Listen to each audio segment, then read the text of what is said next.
ঘুম। ঘুমাইতে চায়, হাতের শরীরের সমস্ত অঙ্গ প্রত্যঙ্গ ঘুমের কোলে নিবেদিত হয়ে যেতে চায়। ঘুম না আসলে হাত আর চলে না, মাথায় আর ভাবতে ইচ্ছা করে না, পাও আর চলতে চায় না, হার্টবিট বেড়ে যায়, আর ঘুমালে পরে সব শান্ত হয়ে যায়। সুবহানাল্লাহ কব না? আল্লাহ রাব্বুল আলামিন বলেন, এই নিদ্রা কি, এই ঘুমকে আমি তোমাদের জন্য শান্তির বাহন বানিয়ে দিয়েছি। আলাম ইয়ারাউ আন্না জাআলনাল লাইলা লিয়াসকুনু ফীহি ওয়ান নাহারা মুবসিরান ইন্না ফী যালিকা লাআয়াতিন লিকাওমি ইউমিনুন। তারা কি আল্লাহ পাকের এই কুদরতের কথা চিন্তা করে না, যে আমি রাতের আধার দিয়ে ধরনীর বুক ছেয়ে দেই, দিনের উজ্জ্বলতা, কোলাহল, গাড়ির আওয়াজ, ভ্যাঁ ভোঁ আওয়াজ হচ্ছে, কলকারখানার আওয়াজ হচ্ছে, সূর্যের বিরাট তাপ, ঘুম আসে না। সারাদিন কাজ করার পর শরীরের আরাম দেওয়ার জন্যে রাতের একটি কালো চাদর পৃথিবীর উপরে আমি বিছায়ে দেই।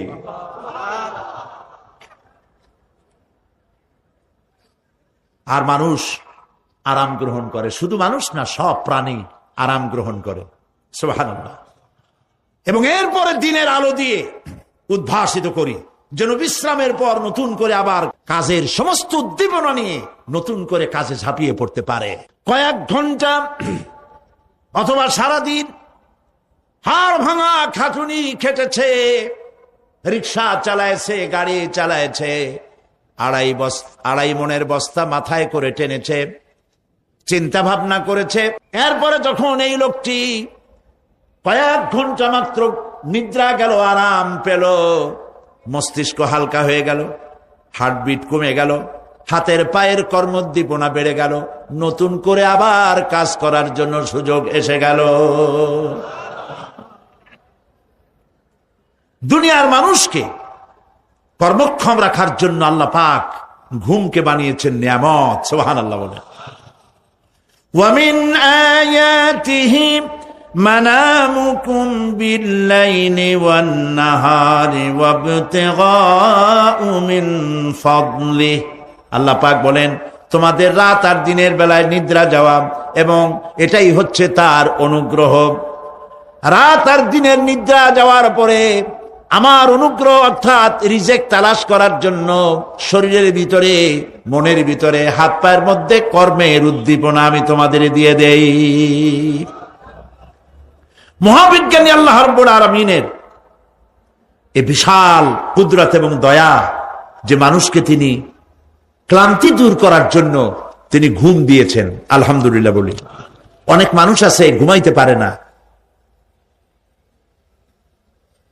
ঘুমাবার জন্য ফেনার গান খায়, ঘুমাবার জন্য ভেলিয়াম খায়, সিডাক্সিন খায়, রিল্যাক্সিন খায়, কত অক্সিজেন, অক্সিজেন, কত কিছু খায়, তারপরেও ঘুম আসে না। এই ঘুম যার আসে না, বিরাট নিয়ামত থেকে বঞ্চিত। ঘুম একটি নিয়ামত, আলহামদুলিল্লাহ বলি, বিশাল নিয়ামত ঘুম। আল্লাহ যে সমস্ত নিয়ামত আমাদের জন্ম থেকে শুরু করে এ পর্যন্ত বডির মধ্যে দিছেন, মৃত্যুর আগে আল্লাহ যেন একটিও কেড়ে না নেন, বলি আমিন। আল্লাহ রাব্বুল আলামিনের পরে বলেন, ওয়াজআলনাল লাইলা লিবাসা ওয়াজআলনান নাহারা মাআশা। আর রাতকে করেছি আচ্ছাদন, আবরণ, দিনকে রুজি কামাবার জন্য ব্যবস্থা করে দিয়েছি। দিনের বেলা রুজি কামাবেন, দিনের বেলায় ঘুমায় থাকবেন না। বহুত মানুষ আছে সকাল বেলায় ঘুম দিল, 12টা 1টা বাজে গেল। উর্দুতে ছোটবেলায় পড়েছিলাম, জিসনে সোয়া উসনে খোয়া, যে ঘুমাইলো সব সর্বনাশ করলো। অসময় ঘুমানো, অসময় ঘুমানো সর্বনাশ হয়ে যাবে সব। এই জন্য আল্লাহ পাক বলেছেন, দিনটারে বানাইছি রুজি কামাবার জন্য। রুজি কামাও, রুজি কামানো এটা একটা ইবাদত। রুজি কামানো কি? হালাল রুজি কামাবেন, ইবাদত। আপনি যে আপনার স্ত্রীকে একটা ব্লাউজ কিনে দেন, কাপড় চোপড়, প্রয়োজনীয় কসমেটিক্স কিনে দেন, আপনি যে বাজার ঘাট করেন, সব হালাল পয়সা যদি হয়, সাদকা দেওয়ার মতো সমান সওয়াব হবে। রুজি কামাইতে হবে, এটা আল্লাহ পাকের হুকুম, রুজি কামাও। ফাইদা কুদিয়াতিস সালাত ফান্তাশিরু ফিল আরদ ওয়াবতাগু মিন ফাদলিল্লাহ। সুবহানাল্লাহ বলেন। নামাজ যখন শেষ হয়ে গেল, ফাইদা কুদিয়াতিস সালাত, নামাজ যখন শেষ হয়ে গেল, ফান্তাশিরু ফিল আরদ, তখন জমিনে ছড়িয়ে পড়ো আর আমার অনুগ্রহ, রিস্ক অনুসন্ধান করো। সুবহানাল্লাহ। মসজিদে বসে বসে খালি তসবিহ টিপতে থাকো না, কাজের সময় কাজ করো। অফিস থেকে বলে আসছে জোহরের নামাজ পড়তে যাই, জোহরের নামাজ পড়িয়ে তারপর নফল পড়া শুরু করছে, এরপরে দোয়া দুরূদ পড়া শুরু করছে। 1 ঘন্টা অফিসের সময় নষ্ট করেছেন। ফরজ নামাজ, সুন্নত নামাজ পড়তে যতটুকুন লাগবে এর থেকে বেশি সময় নিলে বেতন হালাল হবে না। আপনি মিথ্যা কথা বলে, মিথ্যা ছুটি নিয়ে দিনের কাজ করতে পারেন না। আপনার রুজি হালাল হইতে হবে। আপনার নফল নামাজ পড়া দরকার, রাত পড়ে আছে, রাতের বেলা গিয়ে জনমের মতো নফল পড়েন, কে নিষেধ করবে? মনে থাকবে কথা। وَجَعَلْنَا نَوْمَكُمْ سُبَاتًا, আর আমি তোমাদের জন্য ঘুমকে করেছি শান্তির বাহন। মানুষের অঙ্গ প্রত্যঙ্গ প্রত্যেকটির কাজ ভিন্ন, প্রকৃতিও ভিন্ন। চোখ দেখে, কান শোনে, জিহ্বা স্বাদ গ্রহণ করে, নাক শোনে, নাক শোখে, মস্তিষ্ক চিন্তা ভাবনা করে। এ হলো প্রকৃতি। আর প্রত্যেকটি অঙ্গ প্রত্যঙ্গের রুচি আলাদা, কর্তব্যের মধ্যে বিরাট বৈষম্য। যেমন চোখ রঙিন এবং সুন্দর জিনিস দেখতে ভালোবাসে, ঠিক কিনা? বলেন ঠিক কিনা? একটা খারাপ জিনিসের দিক চোখ পড়লেই মানুষ তাড়াতাড়ি চোখ ফিরায় নেয়, ঠিক না? চোখ সুন্দর এবং রঙিন জিনিস দেখতে ভালোবাসে। কান সুমধুর সুর শুনতে ভালোবাসে, উৎসাহ বোধ করে।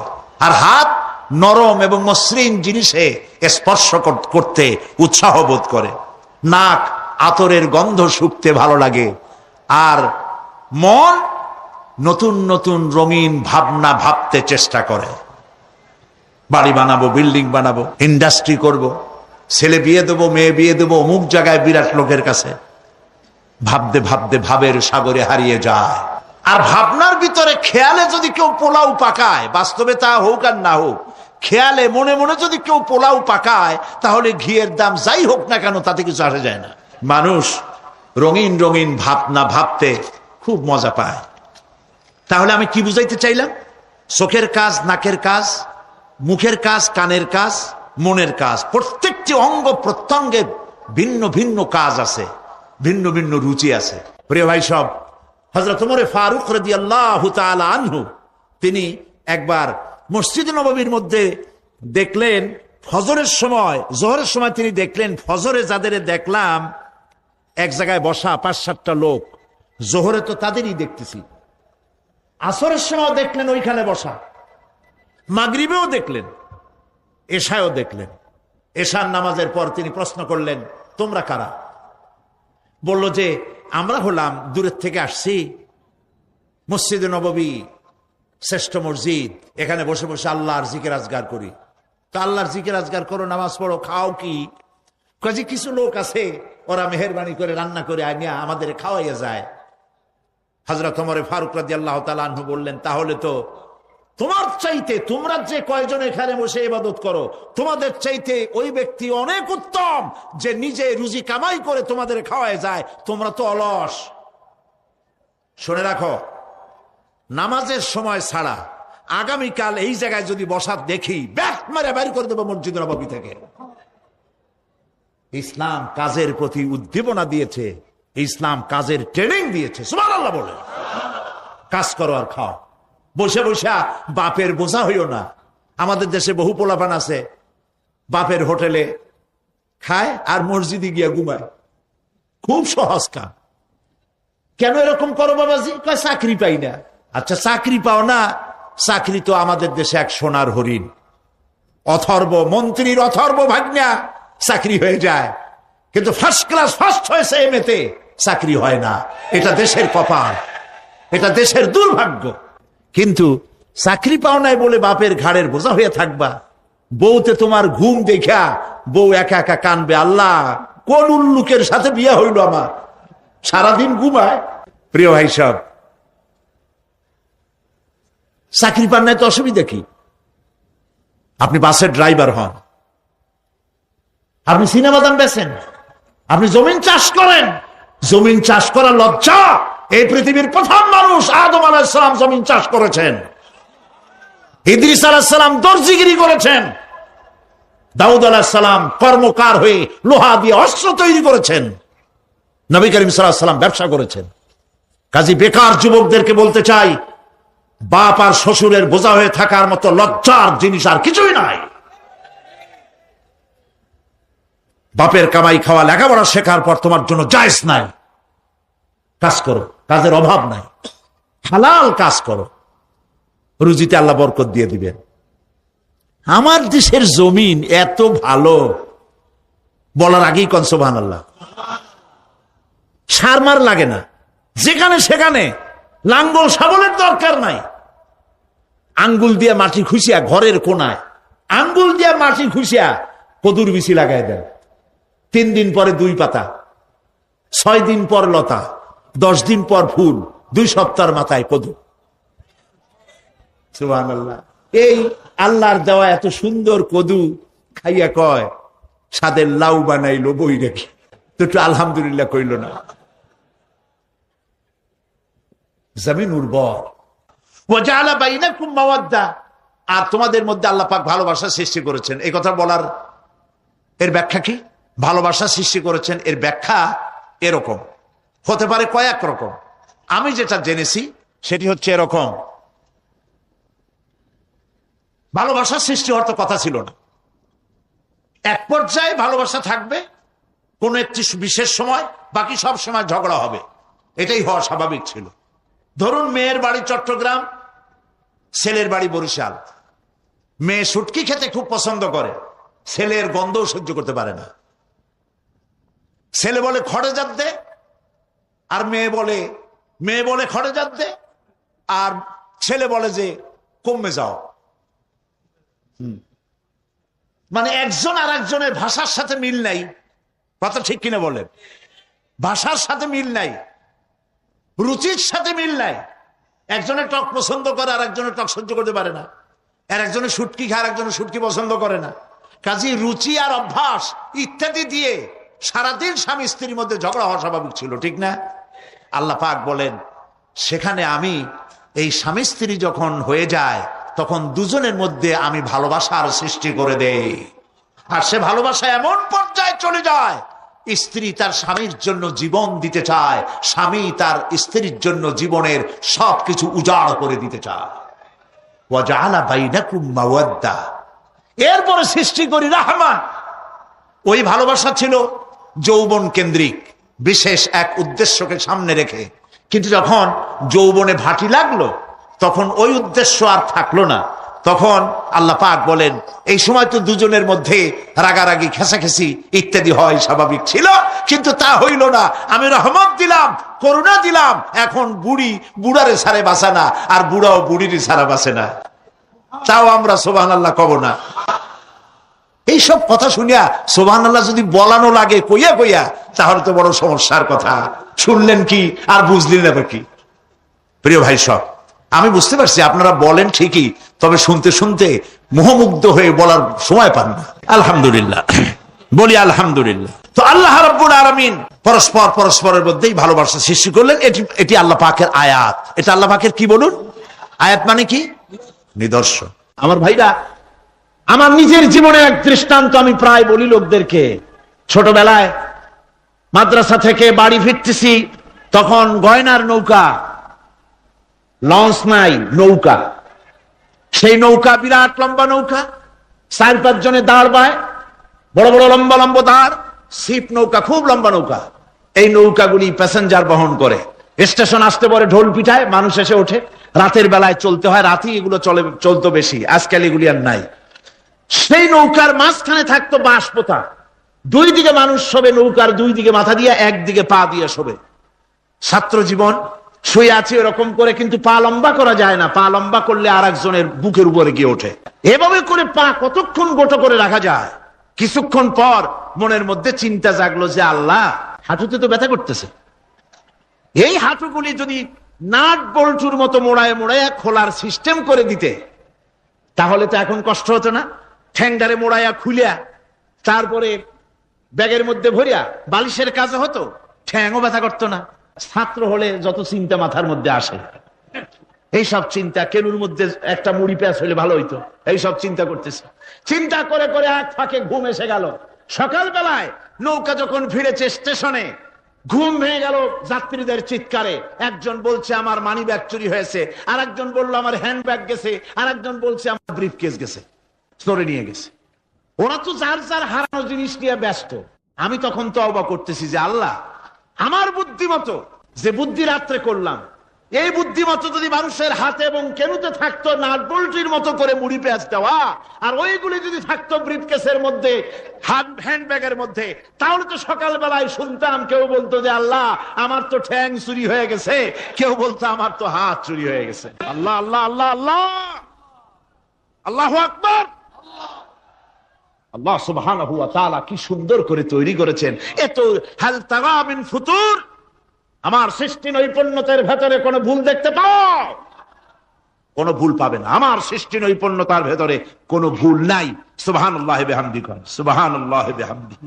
এত সুন্দর করে আল্লাহ সুবহানাহু ওয়া তাআলা মানুষ সৃষ্টি করলেন। খলাকাল ইনসান আল্লামাহুল বায়ান, তিনি মানুষকে কথা বলা শিখিয়েছেন, তিনি মানুষকে সৃষ্টি করেছেন এত সুন্দর করে, চামড়া দিয়ে, সুন্দর করে চোখ দিয়ে, চুল দিয়ে, মুখ দিয়ে, কি সুন্দর করে বানিয়েছেন। সুবহানাল্লাহ। দেখুন, পায়ের তালুর চামড়া একরকম, তলার চামড়া আর এক রকম, বুকের চামড়া একরকম, পিঠের চামড়া আর এক রকম, ঠিক কিনা কর?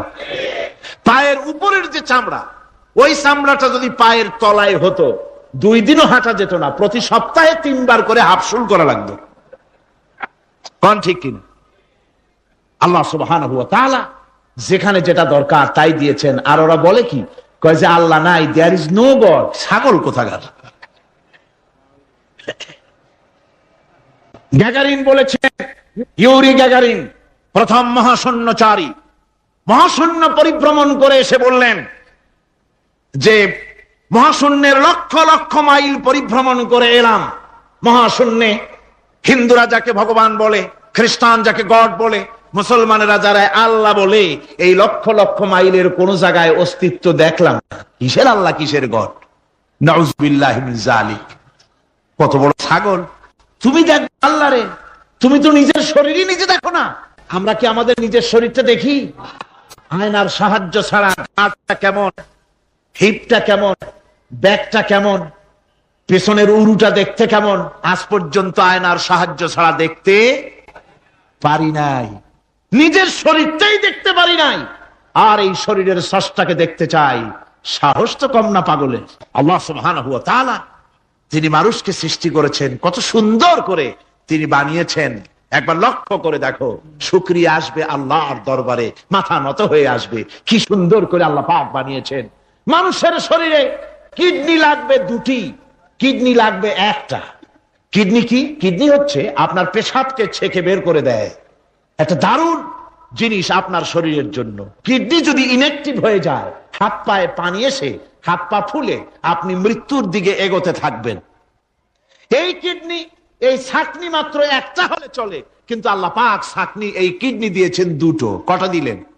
2টো। একটা যদি কখনো ডিসঅর্ডার হয়ে যায়, আর একটা দিয়ে যেন আমার বান্দা কাজ চালায় নিতে পারে। সুবহানাল্লাহ বিহামদিহি, সুবহানাল্লাহ। চোখ তো একটা হলেও হয়, কিন্তু আল্লাহ চোখ দিলেন 2টো। কটা দিয়েছেন? 2টো চোখ দিয়েছেন, 2টো কান দিয়েছেন। আমি অবাক হয়ে গিয়েছি যখন আমার ছেলের চিকিৎসা চলতেছিল সিঙ্গাপুর মাউন্ট এলিজাবেথ হসপিটালে। 7টা অপারেশন হয়েছে। আমার ছেলে কারিবুল মত, একেবারে মৃত্যুর দুয়ারে চলে গিয়েছিল। 7টি অপারেশন, 40 ব্যাগ রক্ত লেগেছে। 2.5 ফিট তার ইন্টেস্টাইন কেটে ফেলেছে, 2.5 ফিট খাদ্যনালী কেটে ফেলে দিয়েছে। আমি ডাক্তারকে জিজ্ঞেস করলাম, সার্জনকে, 2.5 ফিট তার খাদ্যনালী তুমি কেটে ফেললে, তা আমার এই ছেলে খেয়ে হজম করবে কি করে? তার খাওয়াটাও প্রবলেম হবে না? ডাক্তার আমাকে যা বলল, শোনা মাত্র আমার চোখে পানি এসে গেল। ডাক্তার বলল, তুমি জানো না আমি তো মাত্র 2.5 ফিট কেটেছি। তোমার স্রষ্টা, এই পৃথিবীর স্রষ্টা মানুষ যিনি সৃষ্টি করেছেন, প্রত্যেক মানুষের পেটের ভিতরে এই খাদ্য নালীকে রব্বুল আলামিন 22 ফিট লম্বা করেছেন। আমি তো মাত্র 2.5 ফিট কেটেছি। কোন প্রয়োজনে যদি কাটতে কাটতে আরো কাটা হয়, 10 ফিটও কাটা হয়, কষ্ট হবে না। সুবহানাল্লাহ বিহামদিহি।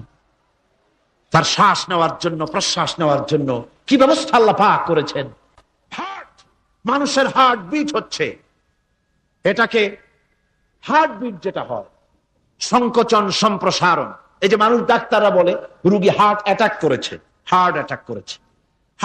হার্ট অ্যাটাক করলো, অ্যাটাকটা কি? অ্যাটাকটা হচ্ছে সংকোচন সম্প্রসারণ, সংকোচন সম্প্রসারণ, এরকম হচ্ছে। ফট করে এটা অ্যাটাক করলো, আর যদি ছেড়ে না দেয় এটাই অ্যাটাক করা, এটাই তার জীবনটা শেষ হয়ে যাওয়া। ডাক্তাররা বলেছেন যে মানুষের শরীরের সবকিছু চিন্তা করে, গবেষণা করে বহুত কিছু বুঝেছি, কিন্তু হার্টটা এরকম পাঞ্চিং কেন করে, এই জিনিস আজও পর্যন্ত আমাদের মাথায় ঢোকে নাই। সুবহানাল্লাহ। আল্লাহ পাক কি সুন্দর করে এই পাঞ্চিং এর মাধ্যমে, হার্ট যে এভাবে করতেছে, এই পাঞ্চিং এর মাধ্যমে সমস্ত শরীরের রক্তগুলি পা থেকে শুরু করে মাথা পর্যন্ত সব ছড়িয়ে দেওয়া হচ্ছে, এভাবে এভাবে ছড়িয়ে দেওয়া হচ্ছে, যাতে করে মানুষ জীবিত থাকে, শরীরের রক্ত গরম থাকে, হিম শীতল হয়ে মানুষ যেন মারা না যায়। এই জন্য আল্লাহ সুবহানাহু ওয়া তাআলা এত সুন্দর ব্যবস্থা করেছেন। এক সময় আঘাত পেয়ে অনেকগুলি রক্ত যদি পড়ে যায়, মানুষ রক্ত শূন্যতায় মরবে না, আবার খানিকটা রক্ত রিজার্ভ থাকে, আল্লাহ পাক রিজার্ভ করে রাখেন। স্পঞ্জের ভিতরে পানি থাকলে উপর থেকে টের পাওয়া যায়, ওরকম খানিকটা রক্ত আল্লাহ শরীরের ভিতরে রিজার্ভ করে গেছেন। এই জন্য বড় বড় ডাক্তাররা, বড় বড় ডাক্তার, বড় বড় বিজ্ঞানী কখনোই নাস্তিক হয় না। এইসব দৃশ্য দেখে তারা মনে করে নিশ্চয়ই একজন কেউ আছেন যিনি এগুলি তৈরি করেছেন, এগুলি এমনে এমনে হয় নাই। যিনি তৈরি করেছেন তিনি কে? তিনি হচ্ছেন আল্লাহ সুবহানাহু ওয়া তাআলা। তিনি এগুলি সৃষ্টি করেছেন, তিনি এগুলি তৈরি করেছেন। ওই আল্লাহ পাকের কাছেই আমাদের সকলকেই ফিরে যেতে হবে। আল্লাহ রাব্বুল আলামিন তিনি বলছেন, আমি মানুষ সৃষ্টি করেছি, খালাকাল ইনসানা আল্লামাহুল বায়ান। মানুষ সৃষ্টি করেছি, শুধু মানুষকে সৃষ্টি করি নাই, আমি আবার তার জোড়াও তৈরি করে দিয়েছি। মানুষ একা একা না, পৃথিবীতে সব জোড়ায় জোড়ায় তৈরি করেছি। উদ্ভিদের মধ্যে জোড়া তৈরি করেছি, প্রাণী জগতের মধ্যে জোড়া তৈরি করেছি। এই দুনিয়ার ভিতরে যা কিছু আছে, উদ্ভিদ হোক আর মানুষ হোক, প্রাণী জগৎ হোক, সবগুলিকে আমি আল্লাহ জোড়া বানাইছি, জোড়ায় জোড়ায় নর এবং নারী সবগুলির মধ্যে করে দিয়েছি। ওয়া মিন আয়াতিহি আন খালাকা লাকুম মিন আনফুসিকুম আজওয়াজান লিতাসকুনু ইলাইহা ওয়া জাআলা বাইনাকুম মাওয়াদ্দাতান ওয়া রাহমা। আল্লাহ রাব্বুল আলামিন বলেন, আমার অগণিত নিদর্শনের ভিতরে এটাও একটি নিদর্শন যে আমি তোমাদের থেকে তোমাদের জোড়া তৈরি করেছি, তোমাদের স্ত্রীদেরকে তৈরি করেছি, যাতে করে তোমরা তাদের কাছে শান্তি পাও। আর তোমাদের মধ্যে ভালোবাসা সৃষ্টি করেছি, মহব্বত সৃষ্টি করে দিয়েছি। আর পরিণত বয়সে এই মহব্বতকে আমি আল্লাহ করুণার সহৃদয়তায় পরিণত করে দেই। তোমার থেকে তোমার জোড়া নারী সৃষ্টি করেছি, স্ত্রী। সেই স্ত্রীর কাছে তুমি তোমার স্বস্তি শান্তি ফিরে পাবে। আর যখন বৃদ্ধ হয়ে যাবে, তখন এই ভালোবাসাটা আমি করুণা আর মহব্বতের মধ্যে পয়দা করে দেই। এর দ্বারা এই ভালোবাসা এবং মহব্বতের মাধ্যমে সন্তান সন্ততি পৃথিবীতে আসে, নাতি আসে, পৌত্র আসে, পৌত্রী আসে, এভাবে করে আত্মীয় স্বজন পরিবেষ্টিত অবস্থায় দুনিয়ায় মানব বংশ আমি এভাবে করে বৃদ্ধি করি। আর এরপরে মানব সৃষ্টি করে মানুষকে এক পরিবেশ সৃষ্টি করে দিয়ে তাকে কথা বলারও আমি ভাষা শিখিয়েছি। আল্লামাহুল বায়ান। মানুষকে আমি কি শিক্ষা দিয়েছি? কথা বলতে আমি শিক্ষা দিয়েছি। কথা বলার কারণে মানুষ মানুষ, আর কথা বলতে পারে না বলে মানুষের সাথে পশুর সাথে এই বিরাট পার্থক্য। পশু কথা বলতে পারে না, মানুষ কথা বলতে পারে। কথা বলা হচ্ছে মানুষের একটা বিশেষ বৈশিষ্ট্য। আরে বায়ান শব্দের অর্থ শুধু কথা নয়, বায়ান শব্দের অর্থ হচ্ছে চেতনা, বুদ্ধি, অনুভূতি, প্রজ্ঞা, মেধা, চিন্তা, বিবেচনা, ইচ্ছা শক্তি, প্রতিরোধ শক্তি, এ সবগুলি বয়ানের ভিতরে সীমাবদ্ধ। যে আমি বয়ান শিক্ষা দিয়েছি, তার মানে এতগুলি জিনিস আমি তোমার মধ্যে আমি সৃষ্টি করে দিয়েছি মানুষের মধ্যে। এরপরে এ বয়ান একটি শিক্ষা। শিক্ষা বলতে বুঝায়, এই শিক্ষাটা আল্লাহ সবাইকে দিয়েছেন। মাছ সাঁতার কাটতে পারবে, পাখি আকাশে উঠতে পারবে, পাখিকে আল্লাহ ওড়ার ক্ষমতা দিয়েছেন। মুরগির বাচ্চা ডিমের থেকে বের করে পানির মধ্যে ছেড়ে দিবেন, ও সাঁতার কাটতে পারবে না। আপনি আমারে কোন মুরগির ডিমের ভিতরে মুরগির বাচ্চা, হাঁসের ডিমের ভিতরে হাঁসের বাচ্চা, সে কি করে বোঝে ডিমের কোন অংশ পাতলা, সেই অংশটা সে অপারেশন শুরু করে দেয়। সে কিন্তু সব জায়গায় ঠোকায় না। ওই ডিমের পর্দার ভিতরে একটা অংশ আছে পাতলা, সামান্য পাতলা, সেই পাতলা অংশ সে ঠুক করে একটুখানি অপারেশন করে, পর্দাটা ফেটে যায়, সেখান থেকে সে বেরিয়ে আসে। কে শিখালো যে এই জায়গায় ঠুক করে আওয়াজ কর, বেরোতে পারবি? কে শিখালো? আল্লাহ পাক শিক্ষা দিয়েছেন। এটা বয়ানের অন্তর্গত। মানুষকে দিয়েছেন বয়ান, ওকে দিয়েছেন শিক্ষা। হাঁসের বাচ্চা পানির ভিতরে ছেড়ে দিলে ওকে সাঁতার কাটতে হবে, কে শিখালো? আল্লাহ পাক। বাতাসে পাখিরা উড়ে বেড়ায় ডানা মেলে।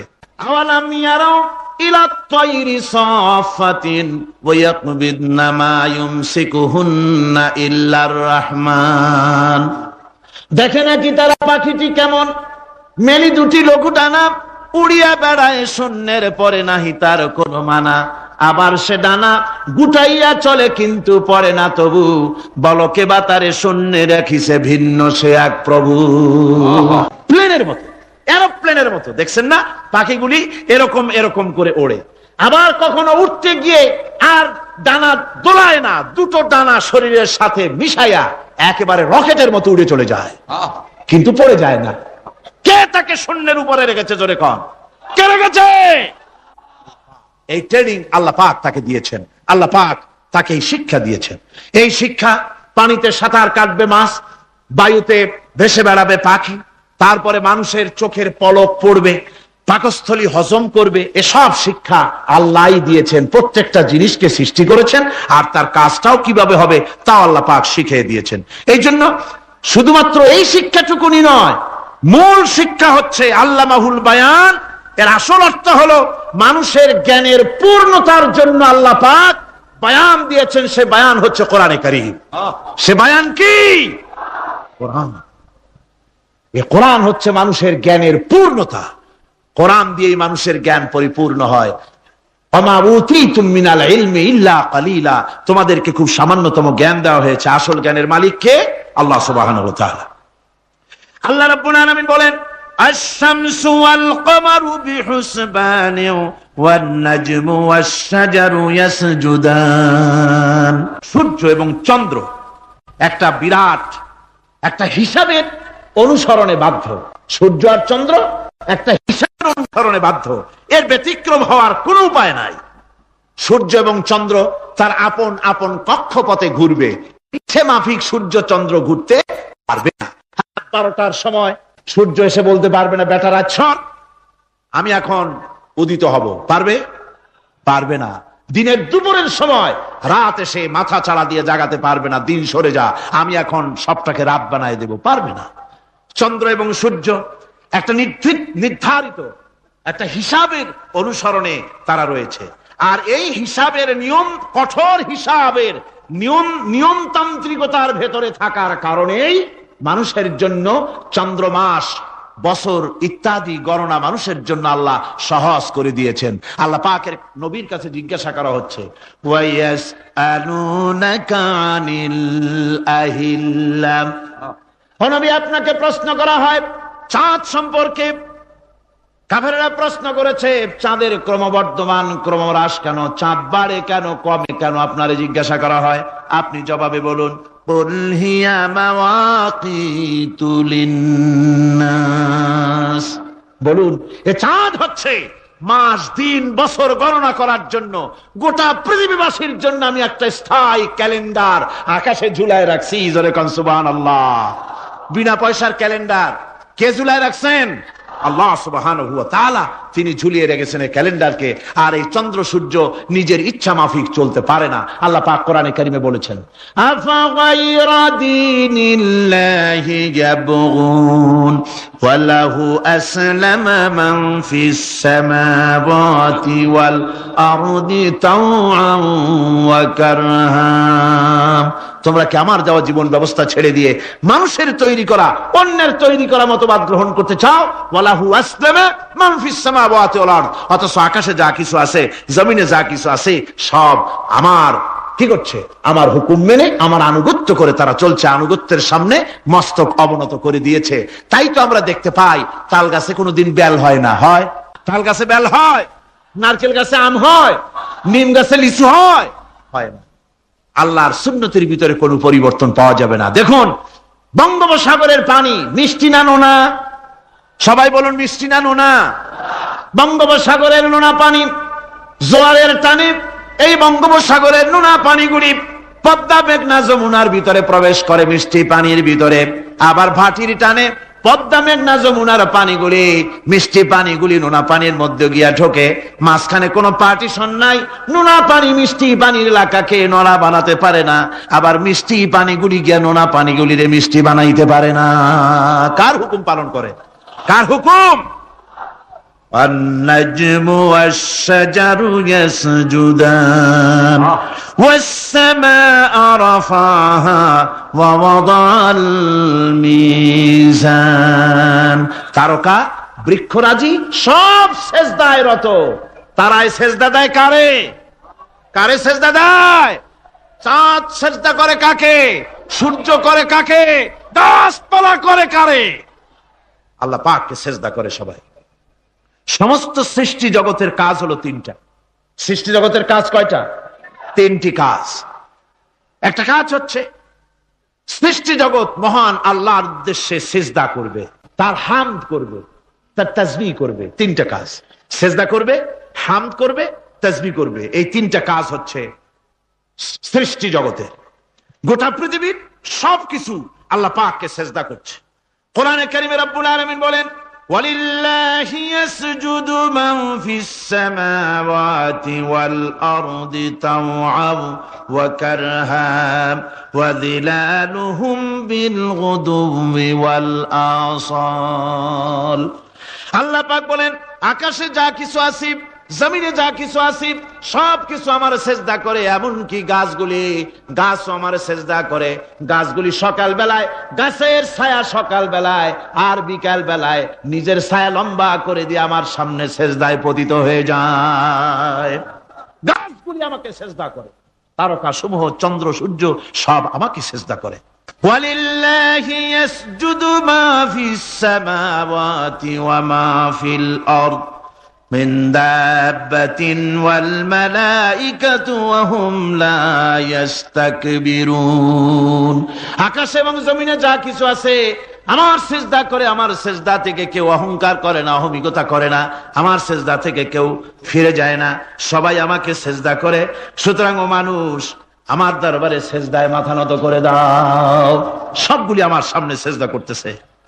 ألم تر أن الله يسجد له من في السماوات ومن في الأرض والشمس والقمر والنجوم والجبال والشجر والدواب وكثير من الناس। আল্লাহ পাক বলছেন, আকাশ এবং জমিনে যা আছে সব আমাকে সেজদা করছে। চাঁদে, সূর্যতে, গাছপালায়, পাহাড় পর্বতে, সবকিছু, সমস্ত প্রাণী জগৎ পর্যন্ত, চতুষ্পদ জন্তুগুলি পর্যন্ত আমি আল্লাহকে সেজদা করে। সুবহানাল্লাহ। আল্লাহ রাব্বুল আলামিন এবার বলেন, ওয়াল আরদা ওয়াদাহা লিল আনাম ফিহা ফাকিহাতু ওয়ান নাখলু যাতুল আকমাম। আল্লাহ পাক বলছেন, পৃথিবীকে তিনি সমস্ত সৃষ্টির জন্য এই পৃথিবী বানিয়েছেন। আনাম, আনাম শব্দের অর্থ হচ্ছে জীব, জানদার।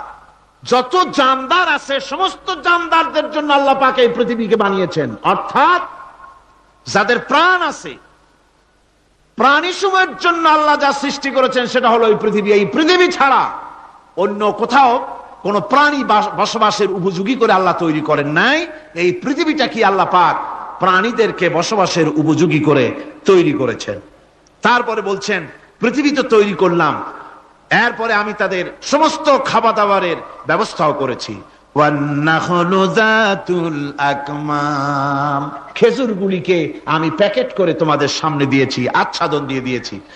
খেজুরের কথা এখানে বলা হয়েছে, শুধু খেজুর নয়, খেজুর, আঙ্গুর, বেদানা, আপেল, যত খাবার আমাদের সামনে আল্লাহ দিয়েছেন সমস্ত খাবারগুলি প্যাকেট করা। জোরে বলেন কি করা? প্যাকেট করা। কি মহব্বত করে আল্লাহ দিয়েছেন। কলা বলেন, তাল বলেন, বেল বলেন, সব খাবারগুলিকে আল্লাহ পাক প্যাকেট করে মানুষের সামনে হাজির করেছেন। কারণ ওয়ালাকাদ কাররামনা বানি আদমা, যেহেতু আদম সন্তানকে আমি সম্মানিত করেছি, তাই আদম সন্তানের সামনে, ভদ্র সম্মানিত মেহমানের সামনে যত খাবার দিলাম সব খাবারগুলিকে আমি গুছিয়ে সুন্দর করে সাজিয়ে আমি কভার করে তোমার সামনে পেশ করেছি। ওয়াল হাব্বুজুল আসফি ওয়ার রাইহান, এরপরে দানা দিয়েছি, ভুসি দিয়েছি। দানা হচ্ছে মানুষের খাবার, ভুসি হচ্ছে পশুর খাবার। এই মানুষের খাবার, পশুর খাবার সবকিছু আমি পরিবেশন করেছি। এরপর আল্লাহ বলছেন ফাবিআইয়ি আলা'i রাব্বিকুমা তুকাযযিবান। আল্লাহ পাক বলছেন কোন নিয়ামতকে, তোমার প্রভুর কোন নিয়ামতকে অস্বীকার করতে পারো? আল্লাহর কোন নিয়ামতকে অস্বীকার করতে পারবে না। এভাবে হাজারো নিয়ামত দিয়ে আমি তোমাদেরকে সমৃদ্ধ করেছি। সূরা আর রহমান একেবারে শেষ পর্যন্ত আল্লাহর এই সমস্ত নিয়ামত দিয়ে ভরা, নিয়ামতের কথা দিয়ে, রহমতের কথা দিয়ে ভরা। জোরে কোন সুবহানাল্লাহ ওয়া বিহামদিহি। এই কোরআন, যে কোরআন আল্লাহ আমাদের শিক্ষা দিলেন, এই কোরআন অনুযায়ী দয়া করে যে কোরআন দিলেন, যাতে অর্থনীতি আছে, সমাজনীতি আছে, রাজনীতি আছে, যাতে মানুষের পারিবারিক জীবন আছে, সবকিছু যে কোরআনে আছে। এই কোরআন দিয়ে রাসূলুল্লাহ একটা সমাজ তৈরি করেছিলেন যেখানে চুরি ছিল না, ডাকাতি ছিল না, জেনা ব্যভিচার ছিল না। ওরকম একটি সমাজ বাংলাদেশে প্রতিষ্ঠিত হোক, এটা কি আপনারা চান? কারা কারা চান? দেখতে চাই।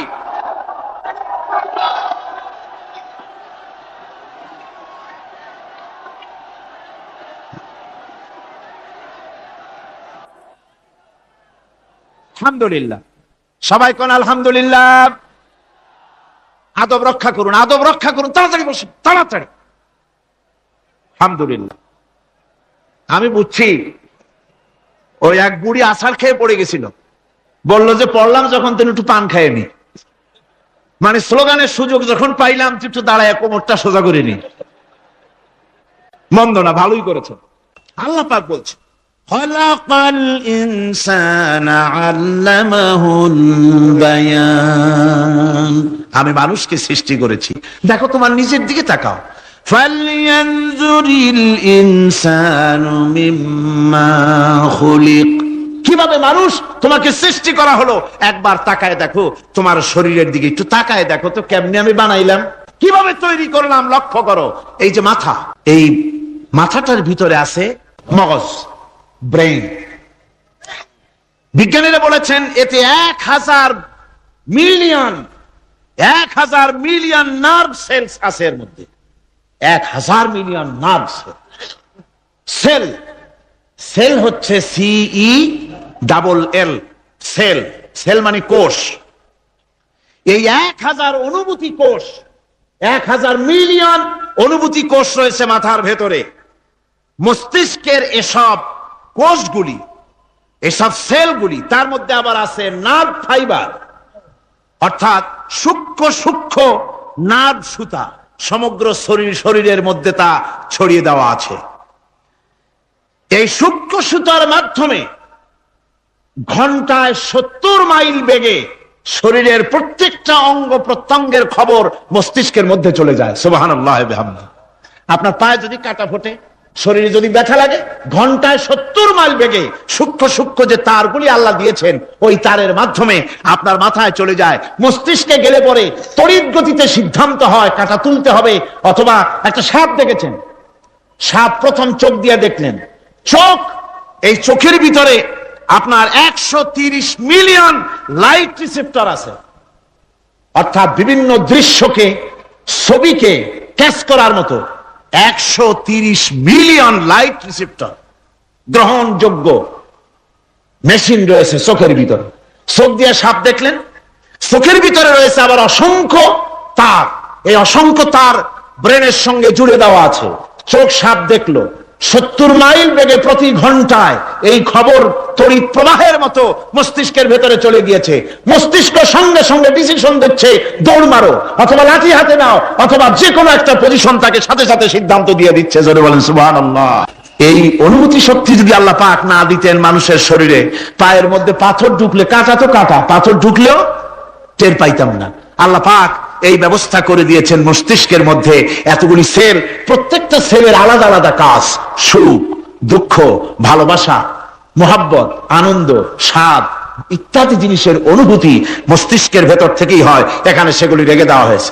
তারপরে রয়েছে এই মস্তিষ্কের ভেতরে মেমোরি, স্মৃতি, স্মৃতি শক্তি। দেখুন টেপ রেকর্ডার, টেপ রেকর্ডারে ওয়াজগুলি রেকর্ড হচ্ছে, তাফসীর রেকর্ড হচ্ছে। কিছুদিন পর ওই রেকর্ডের উপরে আর একটা কথা যদি উঠান, তাহলে প্রথম কথা থাকবে? প্রথম গান বা ওয়াজ থাকবে? নষ্ট হয়ে যাবে। কিন্তু আল্লাহ রাব্বুল আলামিন আপনার আমার মাথার ভিতরে এমন এক ফিতা দিয়ে দিয়েছেন, এমন একটা মেমোরি ফিতা দিয়েছেন, যেই ফিতার ভিতরে হাজার হাজার, লক্ষ লক্ষ, কোটি কোটি সমস্ত কথাগুলি ধরবে, আপনি মুখস্থ করতে পারবেন। আগে যা মুখস্থ করেছেন, পরে মুখস্থ করলে পরে আগেরটা মুছে যাবে না। সুবহানাল্লাহ বিহামদিহি। কি সুন্দর করে মস্তিষ্কের ভেতরে এই মেমোরি শক্তিকে আল্লাহ পাক তৈরি করে দিয়েছেন। চিন্তা করলে মাথা নত হয়ে যাবে আল্লাহর দরবারে। আল্লাহ পাক বলছেন, এই জিনিস আমি তোমার মাথার মধ্যে রেখেছি। দেখুন মানুষ কত কথা বলে, কত বই পড়ে, মানুষের মাথায় যত কথা আছে সব কথা যদি লিপিবদ্ধ হয়, ভলিউম ভলিউম হয়ে যাবে, যা একটা লাইব্রেরিতে ধরা সম্ভব নয়। অর্থাৎ আপনার মাথাটা হচ্ছে একটা বিশ্বকোষ, আপনার মাথাটা হচ্ছে একটা বিরাট বিশ্বজোড়া লাইব্রেরি। জোরে কোন সুবহানাল্লাহ। আপনার মাথায় যা আছে তা আপনার কোনো বিল্ডিং এর মধ্যে ধরবে না, কোনো গ্রামে, কোনো দেশের মধ্যে তা ধরবে না। এত জিনিস আপনার মাথার মধ্যে আছে, ঠিক কিনা? আল্লাহ পাক একটা চোখ আমাদের দিলেন। আল্লাহ রাব্বুল আলামিন বলেন, আলাম নাজআল লাহু আইনাইনি ওয়া লিসানান ওয়া শাফাতাইন ওয়া হাদাইনাহুন নাজদাইন। আমি কি তোমাদেরকে দুটি চক্ষু আর জিহ্বা, আর তোমাদেরকে আমি কি তোমাদের দুটি চক্ষু, দুটি ঠোঁট আর জিহ্বা কি আমি তোমাদের দেই নাই, যা দিয়া তোমরা দেখতে পাও, যা দিয়া তোমরা অনুভূতি, মাথার ভিতরে অনুভূতি জাগে। এই যে দুটো চোখ দিলাম, সুবহানাল্লাহ, সুবহানাল্লাহ বলেন। দুটি চোখ আছে বলে এই সুন্দর পৃথিবী দেখতে পাই। চোখ দুটি না থাকলে পৃথিবী অন্ধকার, মা দেখতে পাবো না, কোরআন দেখতে পাবো না, পৃথিবী দেখতে পাবো না, বাপ দেখতে পাবো না, সন্তান দেখতে পাবো না, দুনিয়াটা মিথ্যা হয়ে যাবে, ঠিক কিনা? ছোট্ট চোখ, 1 থেকে 1.5 ইঞ্চির ভিতরে এত সুন্দর দুটি ক্যামেরা, যে ক্যামেরা দিয়া দুনিয়ার সব কিছুকে ক্যাচ করা যায়, সব ক্যাচ করা যায়। বলুন তো, এমন একটা বাক্স আপনারা কেউ বানায় দিতে পারবে যে বাক্সের ভিতরে হাতি, ঘোড়া, বাঘ, ভল্লুক, ময়না, টিয়া, পাহাড়, পর্বত, নদ, নদী, কীট, পতঙ্গ, তরু, লতা, গাছপালা, গোষ্ঠী শুদ্ধা ধরবে, আরো খানিকটা জায়গা বাকি থাকবে, এরকম একটা বাক্স কেউ বানায় দিতে পারবে? এমন একটা বাক্স পৃথিবীর কোন মিস্ত্রি বানাতে পারবে না। কিন্তু আল্লাহ রাব্বুল আলামিন আপনার আমার কপালের নিচে 1 থেকে 3 ইঞ্চির ভিতরে এমন 2টা ফিল্ম বক্স তৈরি করে দিয়েছেন, যা দিয়ে তাকাবেন আপনি কোটি কোটি মানুষ দেখবেন, পাহাড় দেখবেন, সমুদ্র দেখবেন, সূর্য দেখবেন, চন্দ্র দেখবেন। এত কিছু দেখার পরেও চোখের ভিতরে আরো খানিকটা জায়গা ফাঁকা থেকে যায়। কি বিরাট নিয়ামত এই চোখ আল্লাহ পাক আমাদেরকে দান করেছেন। এই চোখকে হেফাজতের জন্য আবার চোখের উপরে সানসেট তুলে দেওয়া আছে। সানসেট ভুরু, আল্লাহ ভুরু লাগায় দিয়েছেন, নিচে একটু হাড় জায়গায় দিয়েছেন, উপরে সানসেট, ভেতরে চোখ, যাতে করে বল এসে লাগলে পরে চোখটা গলে না যায়, আছাড় খেলে পরে চোখটা গলে না যায়, চোখটাকে সেফ সাইডে রেখে দিয়েছেন আল্লাহ পাক সুবহানাহু ওয়া তাআলা। আল্লাহ পাকের কাছে শুকরিয়া তো আদায় করলাম না, আদায় করি। আসুন পড়ি আমরা সবাই, আলহামদুলিল্লাহি রাব্বিল আলামিন। আল্লাহ পাক বলেন,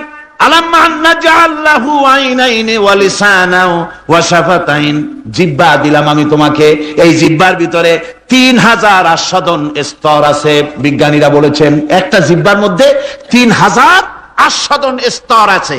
প্রত্যেকটা স্তরের সাথে মস্তিষ্কের সাথে তার লাগানো আছে। জিহ্বায় সব জিনিসের টেস্ট নেবেন, আর তার অনুভূতি, তার স্বাদটা ওখানে টের পাবে মস্তিষ্কের ভেতরে। এই জিহ্বা আল্লাহ পাক দান করে দিলেন মুখের মধ্যে। সুবহানাল্লাহি বিহামদিহি। সব রকমের স্বাদ পান না একরকম?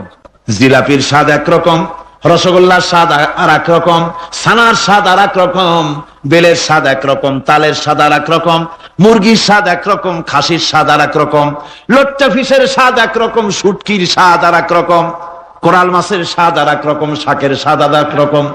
হাজার হাজার খাদ্য দ্রব্যের স্বাদ এক জিহ্বা দিয়ে আল্লাহ রব্বুল আলামিন নেওয়ার তৌফিক দিলেন।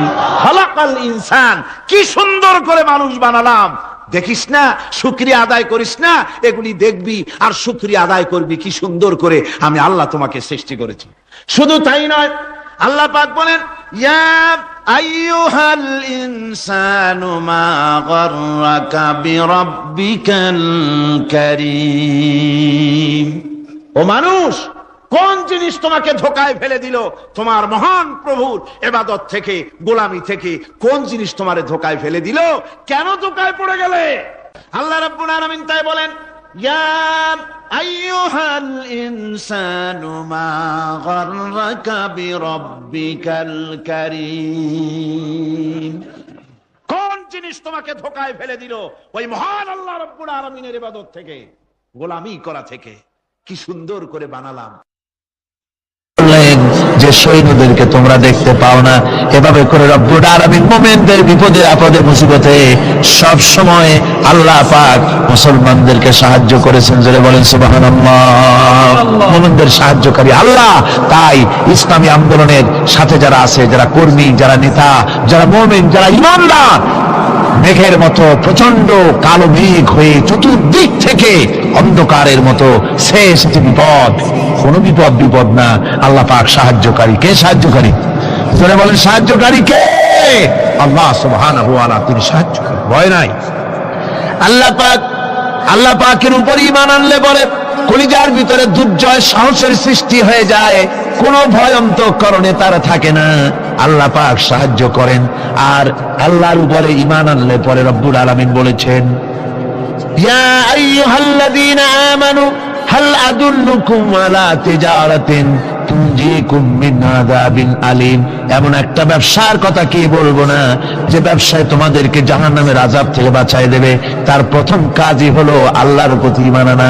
ঈমান আনলে পরে এই সমস্ত গুণ তৈরি হয়ে যায়। আর ঈমানে সবচাইতে উপকৃত হয় সমাজের লোকেরা, রাষ্ট্রের লোকেরা, পরিবারের লোকেরা, দেশের মানুষ উপকৃত হয় মুমিনদের দিয়ে ঈমানের কারণে।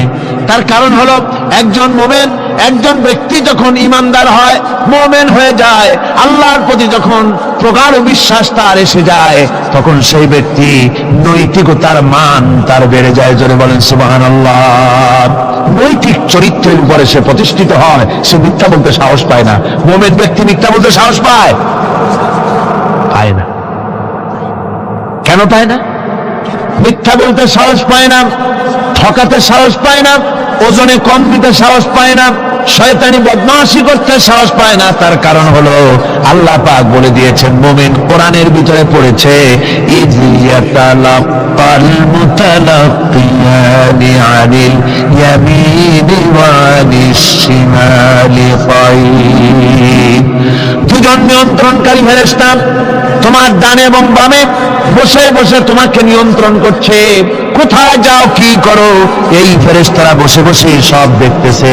মা ইয়ালফিযু মিন কাওলিন ইল্লা লাদাইহি রাকীবুন আতীদ। মানুষ এমন কোন কথা বলে না যা ফেরেশতারা রেকর্ড না করে, সব রেকর্ড হয়ে যায়।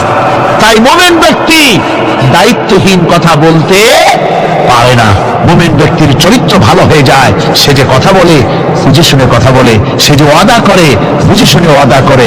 যেহেতু সবকিছুর জবাব কিয়ামতে দিতে হবে। কোথায় দিতে হবে? কোথায় দিতে হবে? কিয়ামতে আল্লাহর দরবারে জবাব দিতে হবে।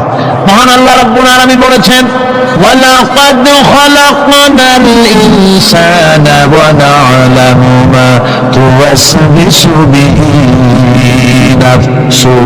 মানুষ সৃষ্টি করেছি আমি, তার অন্তঃকরণের ভিতরে ওয়াসওয়াসা কি হয় আমি জানি। এই জন্য মুমিনেরা মনের ভিতরে কোনো খারাপ কল্পনাও করতে পারে না। খারাপ কল্পনা করলেও তার হিসাব দেওয়া লাগবে আল্লাহর কাছে। কার কাছে? ওয়াইন তুবদু মিন আনফুসিকুম আও তুখফুহু ইউহাসিবুকুম বিহিল্লাহ। আল্লাহ বলেন, মনের মধ্যে যেসব কল্পনা করো তা প্রকাশ করো আর গোপন রাখো, ওইটার হিসাব নেব আমি আল্লাহ পাক। কিয়ামতের দিন আমার কাছে হিসাব দিতে হবে।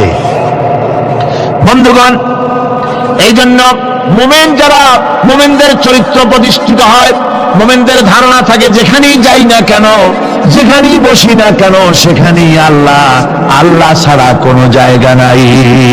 আছে নাকি? আছে। আল্লাহ পাক বলেন, মা ইয়াকুনু মিন নাজওয়া সালাসাতিন ইল্লা হুয়া রাবিউহুম। তোমরা যেখানে তিনজন মিলে পরামর্শ করো, মনে রেখো তিনজন নও, ওখানে চতুর্থ সত্তা আমি রব্বুল আলামিন তোমাদের কাছে আছি। সব শুনিয়ার দেখি, পাঁচজন যেখানে হও সেখানে আমি ষষ্ঠ। এর থেকে যদি কম হও, এর থেকে যদি বেশি হও, বান্দারে তুমি আছো যেখানে আমি আল্লাহ আছি সেখানে। আলিমদেরকে, মুমিনদেরকে, যারা নাকি কালেমা পড়ে মুসলমান হয়, তাদের সকলের এই সাহস মনের মধ্যে আসা দরকার, ব্যক্তিত্ব আসা দরকার। কারো পরোয়া নাই, পরোয়া করবো শুধুমাত্র আল্লাহ। রিস্কের মালিক তিনি। আল্লাহ রাব্বুল আলামিন বলেছেন, ওয়ামা মিন দাব্বাতিন ফিল আরদি ইল্লা আলাল্লাহি রিজকুহা। এই পৃথিবীর বুকে এমন কোন বিচরণশীল জীব নাই যে জীবের রিস্কের দায়িত্ব আমি আল্লাহ আমার নিজ হাতে গ্রহণ করি নাই। সব জীবের রিস্কের চাবি আমার হাতে। কার হাতে? তাহলে ভয়টা কিসের? আপনার একটা পেট, তাই নিয়ে এত চিন্তা। অথচ এই পৃথিবীতে আল্লাহ পাক বলেন অসংখ্য প্রাণী আছে যাদের কোনো সঞ্চয় নাই। শকুন, শকুনের মরা গরু অনেকগুলি ব্যাংকে জমা আছে নাকি?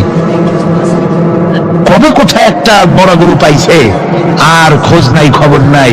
ওগুলা কি না খাইয়ে মরতে দেখছেন রাস্তায় পথে ঘাটে? সুবহানাল্লাহ বিহামদিহি। অসংখ্য প্রাণী এভাবে দুনিয়া আছে। আল্লাহ রাব্বুল আলামিন বলেন যাদের কোনো সঞ্চয় নাই, যারা কোনো সঞ্চয় করে না, এ ধরনের সাপগুলি, শিয়ালগুলি, বাঘগুলি, পাখিগুলি, জলচর প্রাণী, স্থলচর প্রাণী আর অন্তরিক্ষে মহাশূন্যে উড়ে বেড়ায় যেসব প্রাণী, এ ধরনের শত সহস্র কোটি কোটি প্রাণী, তারা সকাল বেলায় খালি পেট নিয়ে বেরিয়ে যায়। খালি পেট নিয়ে সকাল বেলায় বেরিয়ে গেল, আবার সন্ধ্যায় যখন বাসায় ফেরে সমস্ত প্রাণীগুলির পেট আল্লাহ রব্বুল আলামিন ভরে দেন। সুবহানাল্লাহ। একটা প্রাণীও খালি পেটে বাড়ি ফেরে না। সুবহানাল্লাহ, সুবহানাল্লাহ। অথচ তাদের কিন্তু জন্ম নিয়ন্ত্রণের ব্যবস্থাও নাই।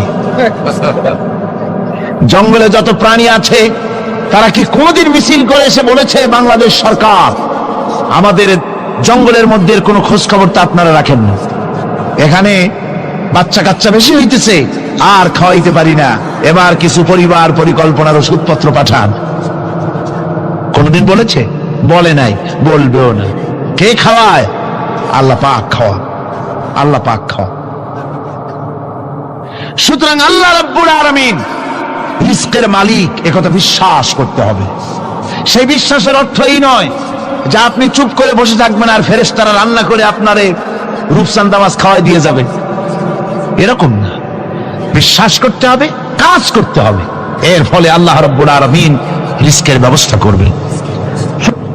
ঈমান আনার পর প্রথম যে কোয়ালিটিটা হবে সেই কোয়ালিটি হচ্ছে পার্সোনালিটি, আত্মসম্ভ্রম, আত্মমর্যাদা।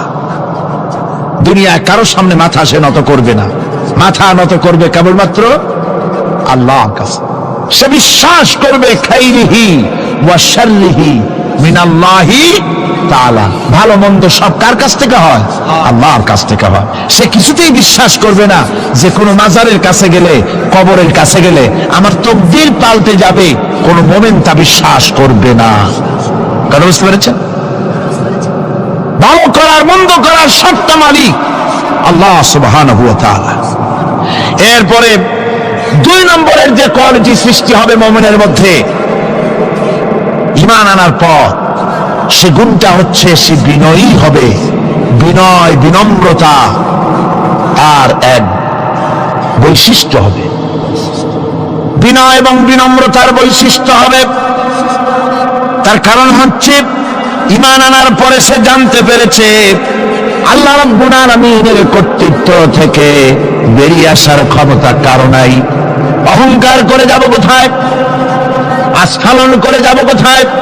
আল্লাহর রাজত্বের বাইরে, আল্লাহর ক্ষমতার বাইরে যাওয়ার ক্ষমতা তো কারোই নাই। সুতরাং অহংকার তার মধ্যে জায়গা পাবে না। আল্লাহ পাক দুনিয়ার সমস্ত মানুষের জিনকে পরিষ্কার করে বলেছেন, ইয়া মাশারাল জিন্নি ওয়াল ইনস ইন ইসতাতাতুম আন তানফুযু মিন আকতারিস সামাওয়াতি ওয়াল আরদ فانفذوا لا تنفذون إلا بسلطان। হে পৃথিবীর মানুষেরা আর জেনেরা, যদি সম্ভব হয় আমার আকাশের নিচের থেকে, জমিনের উপর থেকে বেরিয়ে যা। লা তানফু, বেরিয়ে যেতে পারবে না। আমি আকাশ এবং জমিন থেকে যদি সম্ভব করতে পারো বেরিয়ে যা। আর যদি কোনো আকাশ থাকে তার নিচে যা, আর যদি কোনো জমিন থাকে তার উপরে যাও। এমন দেশ যদি পাও যেখানে আমার আলো ছাড়া কোনো আলো আছে, আমার বাতাস ছাড়া কোনো বাতাস আছে, আমার চাঁদ সূর্য ছাড়া কোনো চাঁদ সূর্য আছে, যাও সেখানে। আল্লাহ রাব্বুল আলামিন বলেন নাই এরকম যাওয়ার কোনো উপায় নাই। আমি আল্লাহ রাব্বুল আলামিন আকাশ আর জমিন দিয়ে প্যাকেট করে রেখেছি, আটকায় রেখেছি। আমার রাজত্ব থেকে, আমার ক্ষমতা থেকে, আমার কর্তৃত্ব থেকে বেরিয়ে যাওয়ার ক্ষমতা কোনো মানুষের নাই, কোন জেনের নাই, কোন প্রাণীর নাই। সুবহানাল্লাহ বিহামদিহি। মানুষ হচ্ছে অহংকার কিসের হবে? তোমরা হচ্ছ ফকির। আল্লাহ পাক বলছেন ওয়াল্লাহুল গনিয়্যু ওয়া আনতুমুল ফুকারা। আল্লাহ হচ্ছেন গনি। আল্লাহ কি? গনি, বেনিয়াজ, বেপরোয়া। ফাআলুল লিমা ইউরিদ, যা খুশি তাই করে, কারো মুখাপেক্ষী তিনি নন। কোরআনে কারীমে রব্বুল আলামিন বলেছেন, নবী আপনি আমার ব্যাপারে, আমার গুণাবলীর ব্যাপারে বলুন। কুল হুয়াল্লাহু আহাদ, পড়েন সবাই। কুল হুয়াল্লাহু আহাদ আল্লাহুস সামাদ লাম ইয়ালিদ ওয়া লাম ইউলাদ ওয়া লাম ইয়াকুল লাহু কুফুয়ান আহাদ। আল্লাহ পাক বলেন, বান্দারে ও আমার নবী আপনি বলুন, আল্লাহ পাক এক এবং একক, তিনি নিরঙ্কুশ, তিনি বেনিয়াস, তিনি কারো মুখাপেক্ষী নন, তিনি কাউকে জন্ম দেন নাই, তাকেও কেউ জন্ম দেয়নি। আকাশ এবং জমিনে আল্লাহর সমকক্ষ কেউ নাই। তোমরা হচ্ছ ফকির আর আমি আল্লাহ হচ্ছে বেনিয়াস। লিল্লাহি মা ফিস সামাওয়াতি ওয়া মা ফিল আরদ, আকাশে যা আছে, জমিনে যা আছে, সব আল্লাহ। সব কার? আল্লাহ পাকের। সুতরাং কিসের অহংকার, কিসের মাতবাড়ি? মানুষ পেছনের কথা ভুলে যায়, মোটেই চিন্তা করে না। একটু আগে যারা ক্ষমতায় ছিল আজকে তারা ক্ষমতা হারা, আজকে যারা ক্ষমতায় এলো তারা আবার ক্ষমতা মস্তরে বসে দুনিয়ার সব বিপদ আপদ ভুলে যায়। কি করে আরো বেশি লুটপাট করা যায়, আরো বেশি মানুষকে শোষণ করা যায়, মানুষ এই চিন্তাই করে। অহংকারে, ক্ষমতার দর্পে ফেটে পড়ে, চিন্তা করে না পেছনের কথা। আল্লাহ রাব্বুল আলামিন বলেন, যারা নাকি মুমিন বান্দাদের বিনয় এবং বিনম্রতা তাদের মধ্যে সৃষ্টি হয়ে যাবে। তার কারণ হলো আল্লাহ পাক বলেছেন, ওয়ালা তামশি ফিল আরদি মারহান ইন্নাকা লান তাখরিকাল আরদা ওয়া লান তাবলুগাল জিবালা তুলা। ওয়ালা তামশি ফিল আরদি মারহান, আমার জমিনের উপরে অহংকার করে পা ফেলো না। তুমি কি পারবে অহংকার করে আমার জমিনটাকে বাটাই দিতে? কি বলেন, পারা যাবে? অহংকার করে জমিনের উপরে লাথি মারেন জোরে, জমিন ফাটবে? ফাটবে না, আপনার পা ছিঁড়ে যাবে। আপনি কি পারবেন অহংকার করে পাহাড়ের উচ্চতা লাফ দিয়ে ছাড়াই যেতে পারবেন? তাও পারবেন না। সুতরাং আল্লাহ পাকের উপরে ঈমান আনলে পরে তাদের মাথায় ভাবে নত হয়ে যায়, অহংকার তাদের মধ্যে জায়গা পায় না। অহংকার কিসের অহংকার তোমার? মানুষ তার জন্মের কথা, কোরআনে কারীম বলে মানুষ কি তার জন্মের কথা স্মরণ করে না? তোমার তো এমন অবস্থা ছিল, দুনিয়ায় উল্লেখযোগ্য বিষয়বস্তু হিসাবে তুমি পরিগণিত ছিলে না। তুমি হচ্ছ, তোমার জন্মের উৎস কথা হচ্ছে এক ফোঁটা নাপাক পানি, এমন নাপাক পানি যা শরীর থেকে নির্গত হলে পরে গোসল করা ওয়াজিব হয়ে যায়। এমন এক ফোঁটা নাপাক পানি যার জন্মের উৎস, তার আবার অহংকার কিসের? পৃথিবীতে অহংকার যারাই করলো আল্লাহ পাক তাদেরকে ভালো করে দেখাই দিলেন। নমরুদকে দেখাইছেন, ফেরাউনকে দেখাইছেন, যুগের ছোট ছোট নমরুদ ফেরাউন যেখানে যেখানে খুদে খুদে ফেরাউন হয়েছে আল্লাহ সকলকেই দেখিয়ে দিয়েছেন, দেন নাই? দেখিয়ে দিয়েছেন। সুতরাং মাথা নিচু করে চলতে হবে, বিদ্যার বড়াই করা চলবে না। কত লেখাপড়া করেছো তুমি? এমএ পাস করেছো, তাতে কি হয়েছে? সবেমাত্র বর্ণবোধ পড়েছো, জ্ঞানের রাজ্যে পা ঢুকিয়েছো, এখনো কিছু শেখনি। টাইটেল পাস করেছো, তো কি হয়েছে? কদ্দূর শিখেছো? নিউটনের মতো মানুষ মৃত্যুর সময় বললেন, জ্ঞান সমুদ্রের বেলাভূমিতে দাঁড়িয়ে সামান্য বালু কণা নিয়ে নাড়াচাড়া করলাম, অথই সমুদ্রের কিছুই দেখতে পারলাম না। শেখ সাদী রহমতুল্লাহ আলাইহি ইন্তেকালের সময় বলেছেন, মালুম শোধ কি হিচ মালুম না শোধ, সারা জীবন সাধনা করে বুঝিলাম ইহা যে কিছুই বুঝিলাম না। এগুলি হচ্ছে জ্ঞানীদের কথা। আর কোন রকম ইউনিভার্সিটির বারান্দা দিয়ে 3-4 দিন হাঁটছে, কয় যে সব বুঝি। কি বুঝছো? দেয়ার ইজ নো গড, স্রষ্টা বলতে কেউ নেই। পাগল কি আর গাছে ধরে মিয়া? সুতরাং বিদ্যার বড়াই চলবে না, স্বাস্থ্যের বড়াই চলবে না, অর্থের বড়াই চলবে না। অর্থের বড়াই করবে, কত অর্থ তোমার হয়েছে? আল্লাহ যদি ইচ্ছে করেন ব্রেনের মধ্যে, মগজের মধ্যে এমন টিউমার করে দিবেন, মগজের মধ্যে এমন ক্যান্সার করে দেবেন, হার্টের ভিতরে এমন ক্যান্সার লাগায় দিবেন, 14 গোষ্ঠী বিক্রি করলে ঔষধের পয়সা হবে না। পারবে কিনা আল্লাহ কন? জোরে বলবেন, পারবেন কিনা? এমন বহুত অসুখ আছে, ডাক্তাররা বোঝেই না ঔষধ দেবে কি। হযরত ইউনূস আলাইহিস সালাম মাছে তারে গিলে ফেলে দিল, হতাশায় তিনি হার্ট ফেল করেন নাই। মাছের পেটের মধ্যে যদি কেউ চলে যায়, বেরিয়ে যাওয়ার জন্য কোনো ব্যাকডোর আছে নাকি? কন পালাবার কোন রাস্তা আছে? মাছের পেটের জানালা দরজা আছে কিছু? কিছুই নেই। তিনি হতাশ হলেন না, মাছের পেটের ভেতরে বসে হযরত ইউনূস আলাইহিস সালাম বুক ভরা আশা নিয়ে আল্লাহর দরবারে তিনি ঘোষণা করলেন, লা ইলাহা ইল্লা আনতা সুবহানাকা ইন্নী কুনতু মিনাজ জালিমিন। বলেন না সবাই, লা ইলাহা ইল্লা আনতা সুবহানাকা ইন্নী কুনতু মিনাজ জালিমিন। হযরত ইউনূস আলাইহিস সালাম বললেন, আল্লাহ তুমি ছাড়া কোনো ইলাহ নাই, তোমার পবিত্রতা ঘোষণা করছি, আমি জালিমদের অন্তর্ভুক্ত হয়ে গেছি। তিনি যখন চিল্লাচ্ছিলেন, মাসির পেটের ভিতরে বসে যখন কাতরুক্তি করতেছিলেন, আল্লাহ বুঝি তখন শোনেন নাই সে কথা? কি বলেন? আল্লাহ বুঝি তখন তন্দ্রায় বা নিদ্রায় ছিলেন না? আল্লাহ পাক কি ঘুমান? তন্দ্রায় যান? লা তাখুযুহু সিনাতুন ওয়ালা নাওম। আল্লাহ রাব্বুল আলামিন বলেন কোন তন্দ্রা বা নিদ্রা আল্লাহ রাব্বুল আলামিনকে স্পর্শ করে না। হযরত ইউনূস আলাইহিস সালাম যখন মাছের পেটের ভিতরে বসে চিৎকার মারলেন, আল্লাহ পাক বলেন, ইউনূস রে, তোমার ওই ডাক কেউ শোনে নাই, দুনিয়ার কোন রাজা বাদশাহ শোনে নাই, দুনিয়ার কোন বন্ধু বান্ধব তোমার শোনে নাই, কিন্তু আমি তোমার আরশের মালিক আমি রব্বুল আলামিন শুনেছি। শুধু শুনি নাই, সঙ্গে সঙ্গে জবাব দিয়ে দিয়েছি। ফাস্তাজাবনা লাহু ওয়া নাজ্জাইনাহু মিনাল গাম্মি।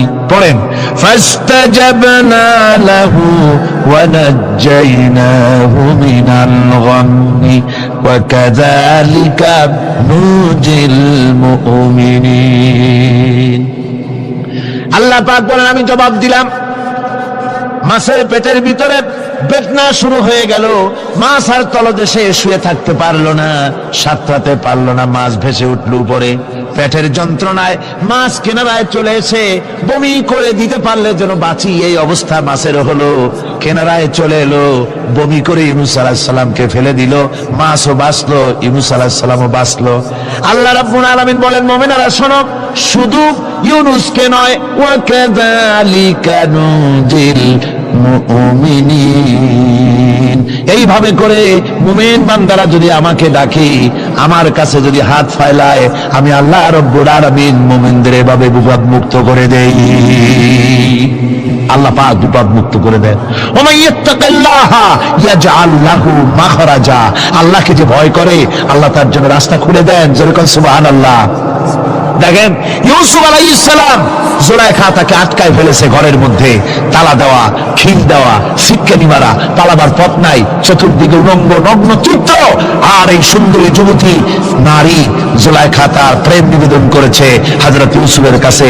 যৌবনে ভরা টকবগে যৌবনের যুবক হযরত ইউসুফ আলাইহিস সালাম, সৌন্দর্যের পিরামিড, বাঁচার কোনো পথ নাই জুলাইখার কুল প্রবৃত্তি চরিতার্থ করে দেওয়া ছাড়া। কিন্তু হযরতে ইউসুফ আলাইহিস সালাম আল্লাহ রাব্বুল আলামিনকে ডাকলেন, হতাশায় ভেঙে পড়লেন না, আল্লাহকে ভয় করলেন, আল্লাহকে ডাকলেন। আল্লাহকে ডেকে, আল্লাহকে ভয় করে তালাবদ্ধ দরজার দিকে যখন দৌড় মারলেন, রব্বুল আলামিন আপন কুদরতে দরজার তালাগুলি খুলে দিলেন। ভাইরা আমার, এভাবে করে মুমিনেরা কখনো হতাশ হয় না। ফাইন্না মাল উসরি ইউসরা, ইন্না মাল উসরি ইউসরা। মনে রাখতে হবে, দুঃখ কষ্টের সাথে থাকে সুযোগ সুবিধা, আর প্রত্যেক অসচ্ছলতার সাথে থাকে উদার সচ্ছলতা। এর কোনো বিপরীত কখনই হয় না। আল্লাহ রাব্বুল আলামিন এইভাবে করে মুমিনদেরকে বলেছেন যেন তারা হতাশায় ভেঙে না পড়ে। আল্লাহ পাক বলেন, বান্দা যখন আমাকে ডাকে, আমি বান্দার একদম নিকটে, তার ঘাড়ের চাইতেও নিকটে। ওয়া নাহানু আকরাবু ইলাইহি মিন হাবিলিল ওয়ারিদ। আমি আমার বান্দার সব যে রগের উপরে তার মাথা, এর থেকেও আমি আমার বান্দার বেশি নিকটে। সুবহানাল্লাহ পড়ে। আমি তোমার কাছে, আমার কাছে মাপ চাও, যত বড় গুনাহ হোক। ওয়া ক্বালা রাব্বুকুম উদউনি আস্তাজিব লাকুম। তোমার প্রভু তোমাকে ডেকে বলেছে, আমাকে ডাকো, আমি মাফ করে দেবো। সুবহানাল্লাহ বিহামদিহি। কত বড় কথা, আমাকে ডাকো, নিরাশ হয়েও না, হতাশ হয়েও না। আল্লাহর গজব বেশি না রহমত বেশি?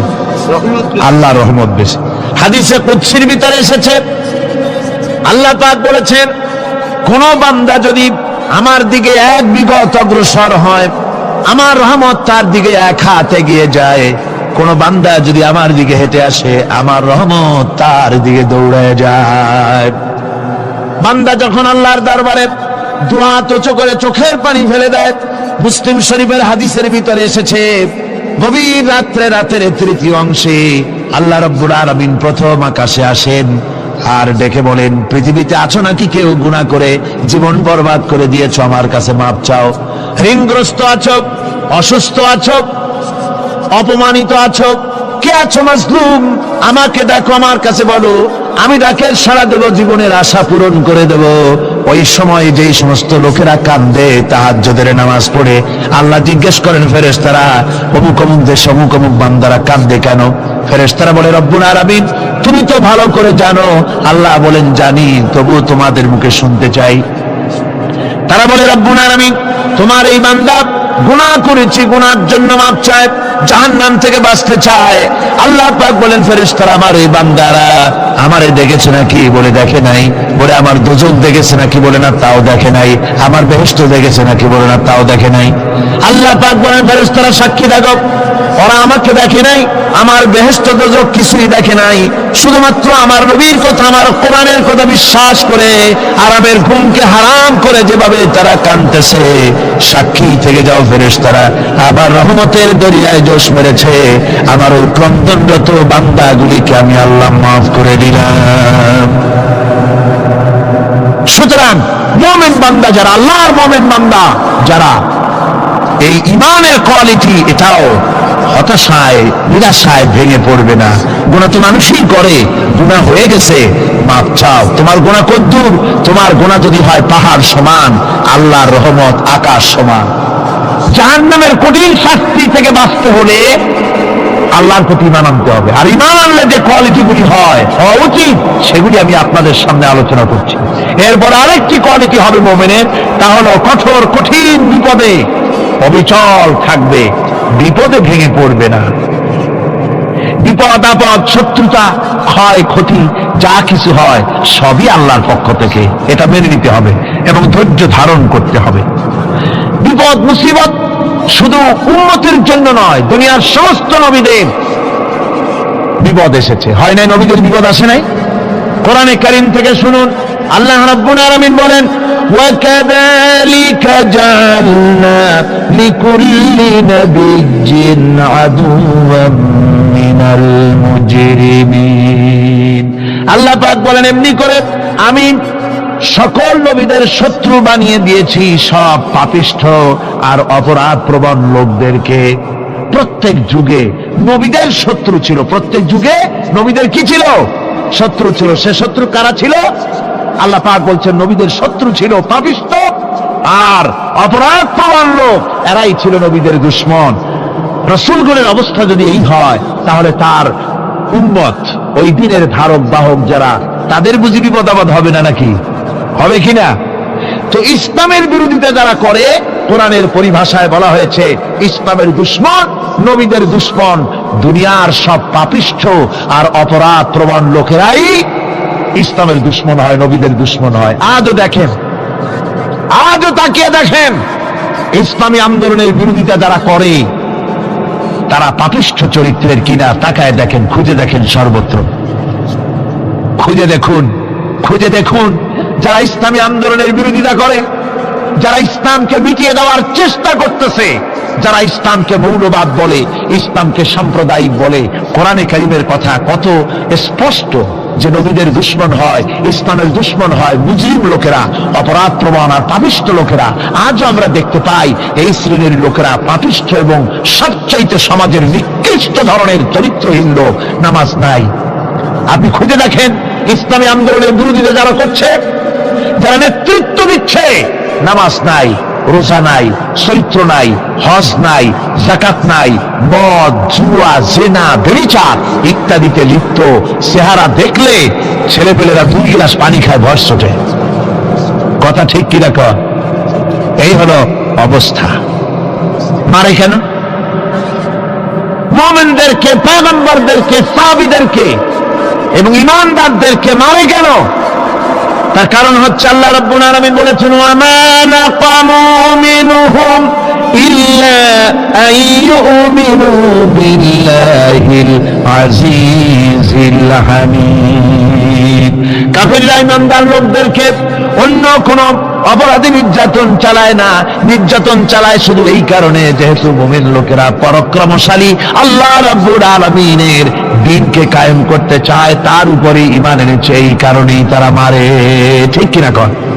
যুগে যুগে নবীদের উপরে, সাহাবীদের উপরে যে অত্যাচার হয়েছে, সেই অত্যাচার এই কারণেই হয়েছে, অন্য কোনো কারণে নয়।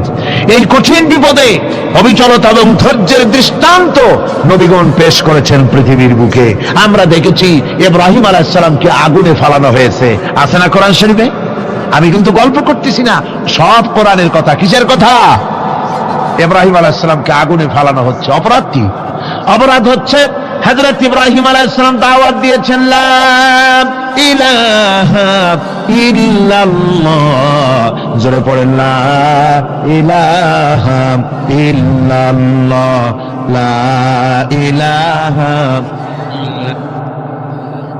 লা ইলাহা ইল্লাল্লাহ মুহাম্মাদুর রাসূলুল্লাহ।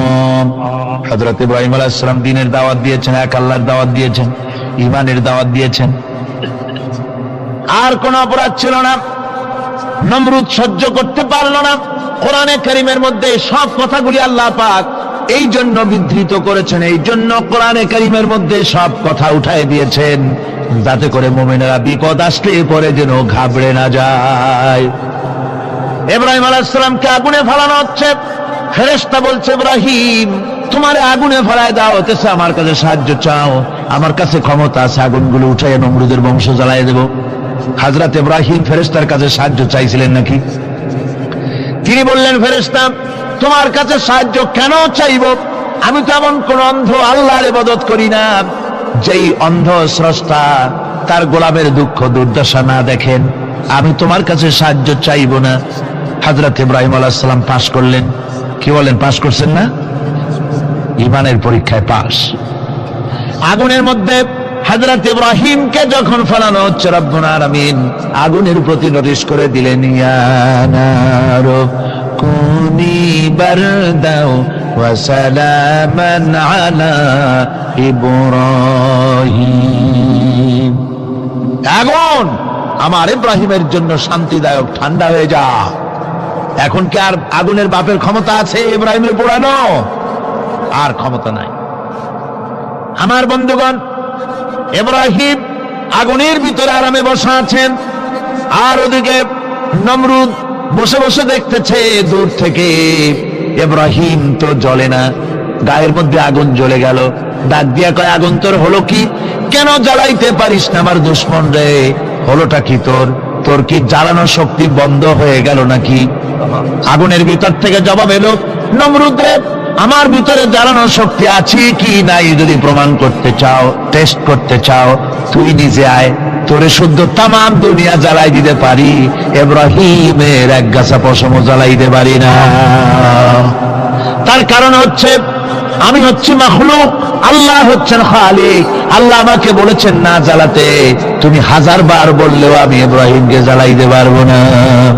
কোরআনে কারীমে ঘটনা বলে মুমিনদেরকে সাহস দেওয়া হচ্ছে, মুমিনেরা দ্বীনের কাজ করতে গিয়ে বিপদ আবাজ আসবে, ঈমানের দাবি হলো বিপদ আসবে, আর বিপদ আসলে ঘাবড়ায় যেও না, মুসিবতে পড়ে চিন্তায় পেরেশানে হয়রান হয়ে যেও না। বিশ্বকবি আল্লামা ইকবাল কি সুন্দর করে বলেছেন, আজ ভি হো জু ইব্রাহিম কা ইমা पैदा आग कर सकती है एक अंदाज गुलिस्तान पैदा। ইব্রাহিমের ঈমান যদি আজও কোথাও হয় বিদ্যমান, করতে পারেন অগ্নিকুণ্ডে খুবসুরত এক গুলিস্তান। আজও যদি আগুনের ভিতরে কোন নমরুদ কোন ইব্রাহিমকে যদি ফেলে দেয়, আল্লাহ রাব্বুল আলামিন আজও আগুনকে ফুলের বাগান বানায়া দিবেন। সুবহানাল্লাহ। ভয় পাওয়ার কারণ নাই, চিন্তা করার কোনো কারণ নাই।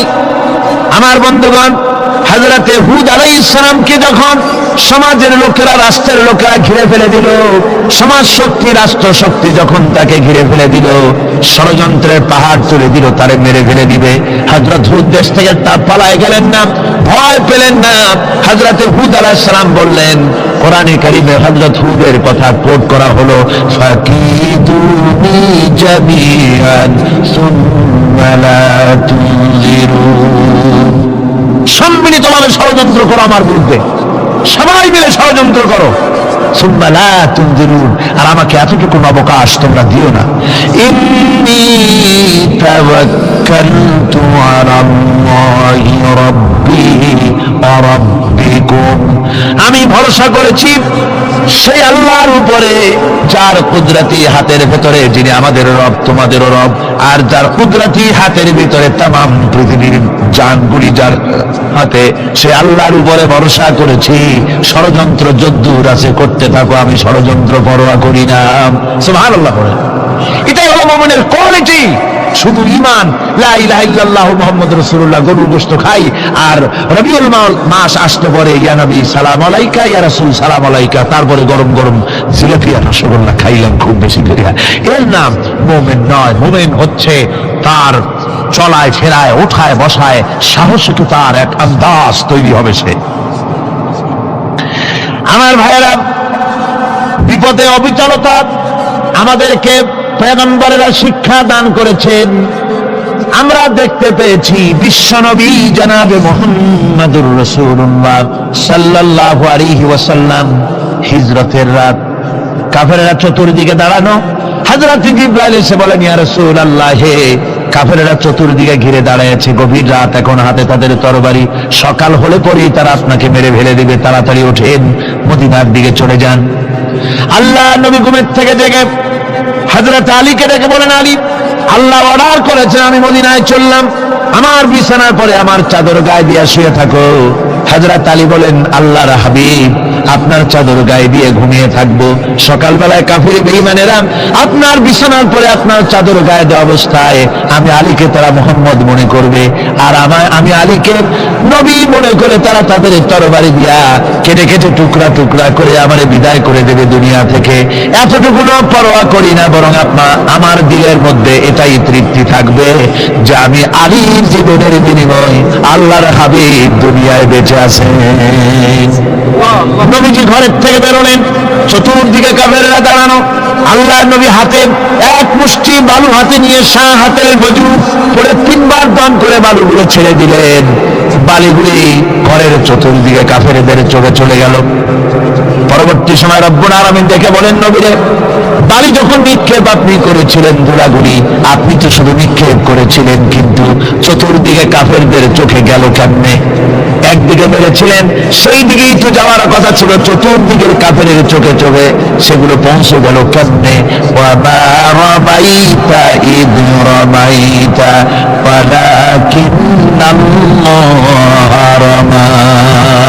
আপনি নিক্ষেপ করেন নাই, যখন আপনি নিক্ষেপ করেছিলেন আপনি তো শুধু বালু কণা ছেড়েছেন, আর ওই বালু কণাগুলি ঘরের চতুর্দিকে সব কাফেরদের চোখে পৌঁছবার দায়িত্ব আমার কুদরত গ্রহণ করেছিল। আমার ভাইয়েরা, নবীজি বিপদে এতগুলি শত্রু তরবারি নিয়ে তিনি বিপদে ধৈর্য হারা হন নাই, আস্তে করে ঘরের থেকে বেরিয়ে হযরত আবু বকরের বাড়িতে গিয়ে হাজির। দরজায় গিয়ে আওয়াজ দিলেন, আবু বকর। অমনি দরজা খুলে গেল, লাব্বাইক ওয়া সাদাইক। হুজুর বলেন, আবু বকর রে, একটা ডাকে কেমনে সাড়া দিলে? তুমি কি ঘুমাইছিলে না? হযরত আবু বকর বলেন, হুজুর, আপনি বলেছেন আমাকে নিয়ে হিজরত করবেন, আমি মনে মনে চিন্তা করেছি, না জানি কত রাত্রে নবীজি আসেন, উঠতে যদি আমার দেরি হয়ে যায়, নবীজি যদি দরজার কাছে দাঁড়ায় দাঁড়ায় আমার ডাকাডাকি করে, আর আমি যদি ঘুমায় থাকি, তাহলে আল্লাহ নবীর সঙ্গে বেয়াদবি হয়ে যাবে। এই মনে করে বিছানায় না ঘুমাইয়া আপনার গলার আওয়াজ শোনার জন্য এই দরজার সঙ্গে পিঠ লাগাইয়া লাগাইয়া দাঁড়াইয়া ঘুমাচ্ছিলাম। আল্লাহ নবী হযরত আবু বকরকে সঙ্গে করে নিয়ে চললেন মদিনার দিকে, উল্টা পথে রওনা করলেন। বারবার কাবা শরীফের দিকে তাকাতে লাগলেন। বুখারী শরীফে এসেছে, নবীজি বারবার কাবার দিকে তাকিয়ে বলতেছেন, রে কাবা, বড় আশা ছিল তোর কাছে থাকবো, তোর খেদমত করব, কিন্তু তোর নিষ্ঠুর সন্তানেরা তোর কাছে আমারে থাকতে দিল না রে। আল্লাহ নবী মিসফালা দিয়ে জাবালে কেদোয়ার উপর দিয়ে চলে গেলেন জাবালে সুরে। গুহার কাছে যখন গিয়েছেন, হযর রক্ত হয়ে গেল। হযরত আবু বকর রাদিয়াল্লাহু তাআলা আনহু বলছেন, হুজুর, আর উপায় নাই, দিন হয়ে গেল, এখন বুঝি ধরা পড়ে যাব, ওই গুহার মধ্যে গিয়ে আশ্রয় নেই। তবে আপনি দাঁড়ান, গুহার ভিতরেই পাহাড়িয়া গুহা, বিচ্ছু থাকতে পারে, সাপ থাকতে পারে, আমি আগে ঢুকি, যদি কোনো হিংস্র প্রাণী থাকে আমার উপর দিয়ে আঘাত হয়ে যাক, আল্লাহর নবী হেফাজতে থাকুন। হযরত আবু বকর রাদিয়াল্লাহু তাআলা আনহু গুহার ভিতরে নামলেন। নেমে গুহা সাফ করে হুজুরকে ডাকলেন। হুজুর তাশরীফ ফরমালেন গুহার মধ্যে। হুজুর বলেন, আবু বকর, হেঁটে হেঁটে কষ্ট হয়ে গেছে, তুমি বসো, তোমার উরুর উপরে মাথা রেখে আমি একটু ঘুমায়ে যাই। আল্লাহর হাবিব ঘুমায়ে গেলেন। হযরত আবু বকর লক্ষ্য করে দেখেন চতুর্দিকে অনেকগুলি গর্ত দেখা যায়। এই গর্ত থেকে সাপ আসতে পারে, বিচ্ছু আসতে পারে মনে করে নিজের গায়ের চাদর ছিঁড়ে ছিঁড়ে গর্তগুলি বন্ধ করা শুরু করে দিলেন। কয়েকটা গর্ত বন্ধ করার মতো চাদর আর নাই, পাও দিয়ে চেপে ধরলেন। এক পাহাড়িয়া বিষধর সাপ বেরোবার জন্য চেষ্টা করে বেরোবার পথ খুঁজে নেই পেয়ে হযরত আবু বকরের পায়ের উপরে দংশন করেছে। বিষের যন্ত্রণায় হযরত আবু বকরের চোখ থেকে পানি দরদর করে পড়ছে। রাসূলুল্লাহর ঘুম ভেঙে গেল। আল্লাহ নবী তাকে বলেন, আবু বকর, চোখে পানি কেন? বাড়ির কথা বুঝি মনে পড়ে গেছে? হযরত আবু বকর বলেন, ইয়া রাসূলুল্লাহ, আল্লাহর নামে কসম করে বলি, যেই দিন আমি ঈমান এনেছি ওই দিন থেকে আমার মা বাপ, আমার কোলে আমার সন্তান, আমার স্ত্রী, আমার জায়গা জমি ঘর বাড়ি, এমনকি আমার নিজের আত্মার চাইতে হুজুর আপনারে ভালোবাসি বেশি। তাহলে কাঁদো কেন? হযরত আবু বকর বলেন, হুজুর, বাড়ির জন্য কাঁদি না, ছেলেপেলের জন্য কাঁদি না, সাপে দংশন করেছে, যন্ত্রণায় কাঁদতেছি। আল্লাহ নবী সঙ্গে সঙ্গে মুখ থেকে থুতু বার করে যন্ত্রণার জায়গায় লাগাই দিলেন। সঙ্গে সঙ্গে যন্ত্রণা বন্ধ হয়ে গেল। হুজুর বললেন, আবু বকর, প্রথম যখন তোমার এই আঘাত করেছিল সাপে, আমাকে কেন তাড়াতাড়ি বলো নাই? এতক্ষণ তো তোমার কষ্ট হতো না। হযরত আবু বকর বলেন, ইয়া রাসূলুল্লাহ, ওটা তো সাপের কাটার যন্ত্রণা, ওই যন্ত্রণায় আমার রক্ত জ্বলতেছে, যন্ত্রণায় যন্ত্রণায় আমার কলেজাটা যদি ফেটেও যেত। আল্লাহর হাবিব আরাম ফরমাচ্ছিলেন, আমি তাকে আরামে বিঘ্ন ঘটাতে পারতাম না। আমার ভাইয়েরা, হযরতে আবু বকর, হযরতে রাসূল দুজন বসে আছেন। এমনি সময় কাফির বেঈমানেরা খুঁজতে খুঁজতে জায়গা মতো এসে গেছে।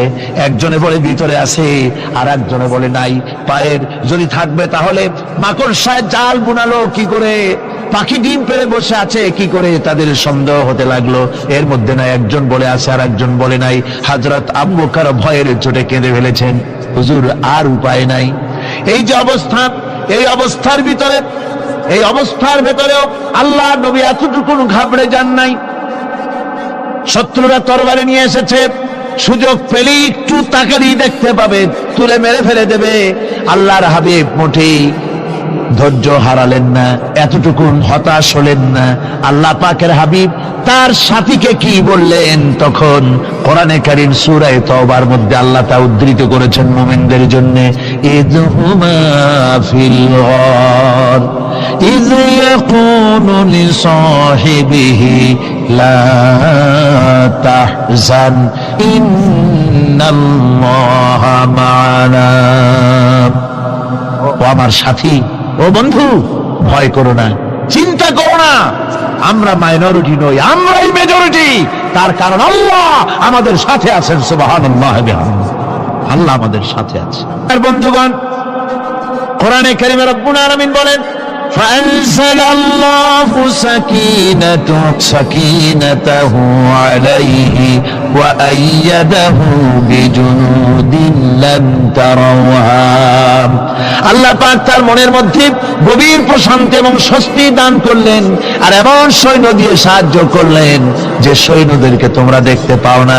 এভাবে করে রব্বুল আলামিন মুমিনদের বিপদে আপদে মুসিবতে সব সময় আল্লাহ পাক মুসলমানদেরকে সাহায্য করেছেন। যারা বলেন সুবহানাল্লাহ, মুমিনদের সাহায্যকারী আল্লাহ।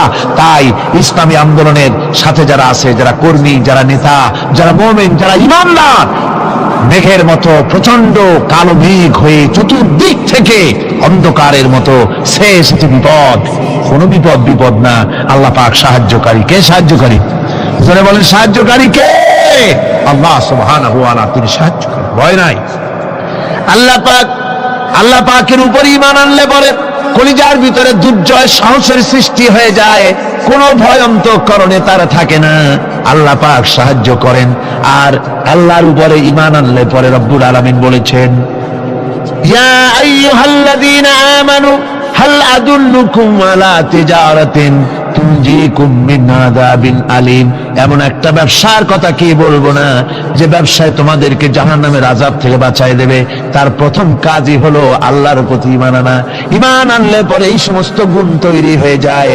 আর ঈমানে সবচাইতে উপকৃত হয় সমাজের লোকেরা, রাষ্ট্রের লোকেরা, পরিবারের লোকেরা, দেশের মানুষ উপকৃত হয় মুমিনদের দিয়ে ঈমানের কারণে।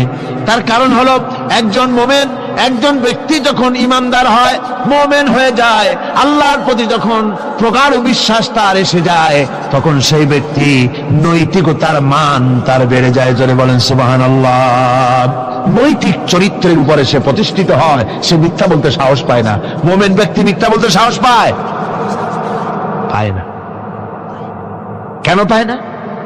মিথ্যা বলতে সাহস পায় না, ঠকাতে সাহস পায় না, ওজনে কম দিতে সাহস পায় না, শয়তানি বদমাশি করতে সাহস পায় না। তার কারণ হলো আল্লাহ পাক বলে দিয়েছেন, মুমিন কোরআনের ভিতরে পড়েছে, ইয ইয়াতালাক্কাল মুতালাক্কিয়ানি আনিল ইয়ামিনি ওয়া আনিশ শিমালি কাঈদ। দুজন নিয়ন্ত্রণকারী ফেরেশতা তোমার ডানে এবং বামে বসে বসে তোমাকে নিয়ন্ত্রণ করছে। কোথায় যাও, কি করো, এই ফেরেশতারা বসে বসে সব দেখতেছে।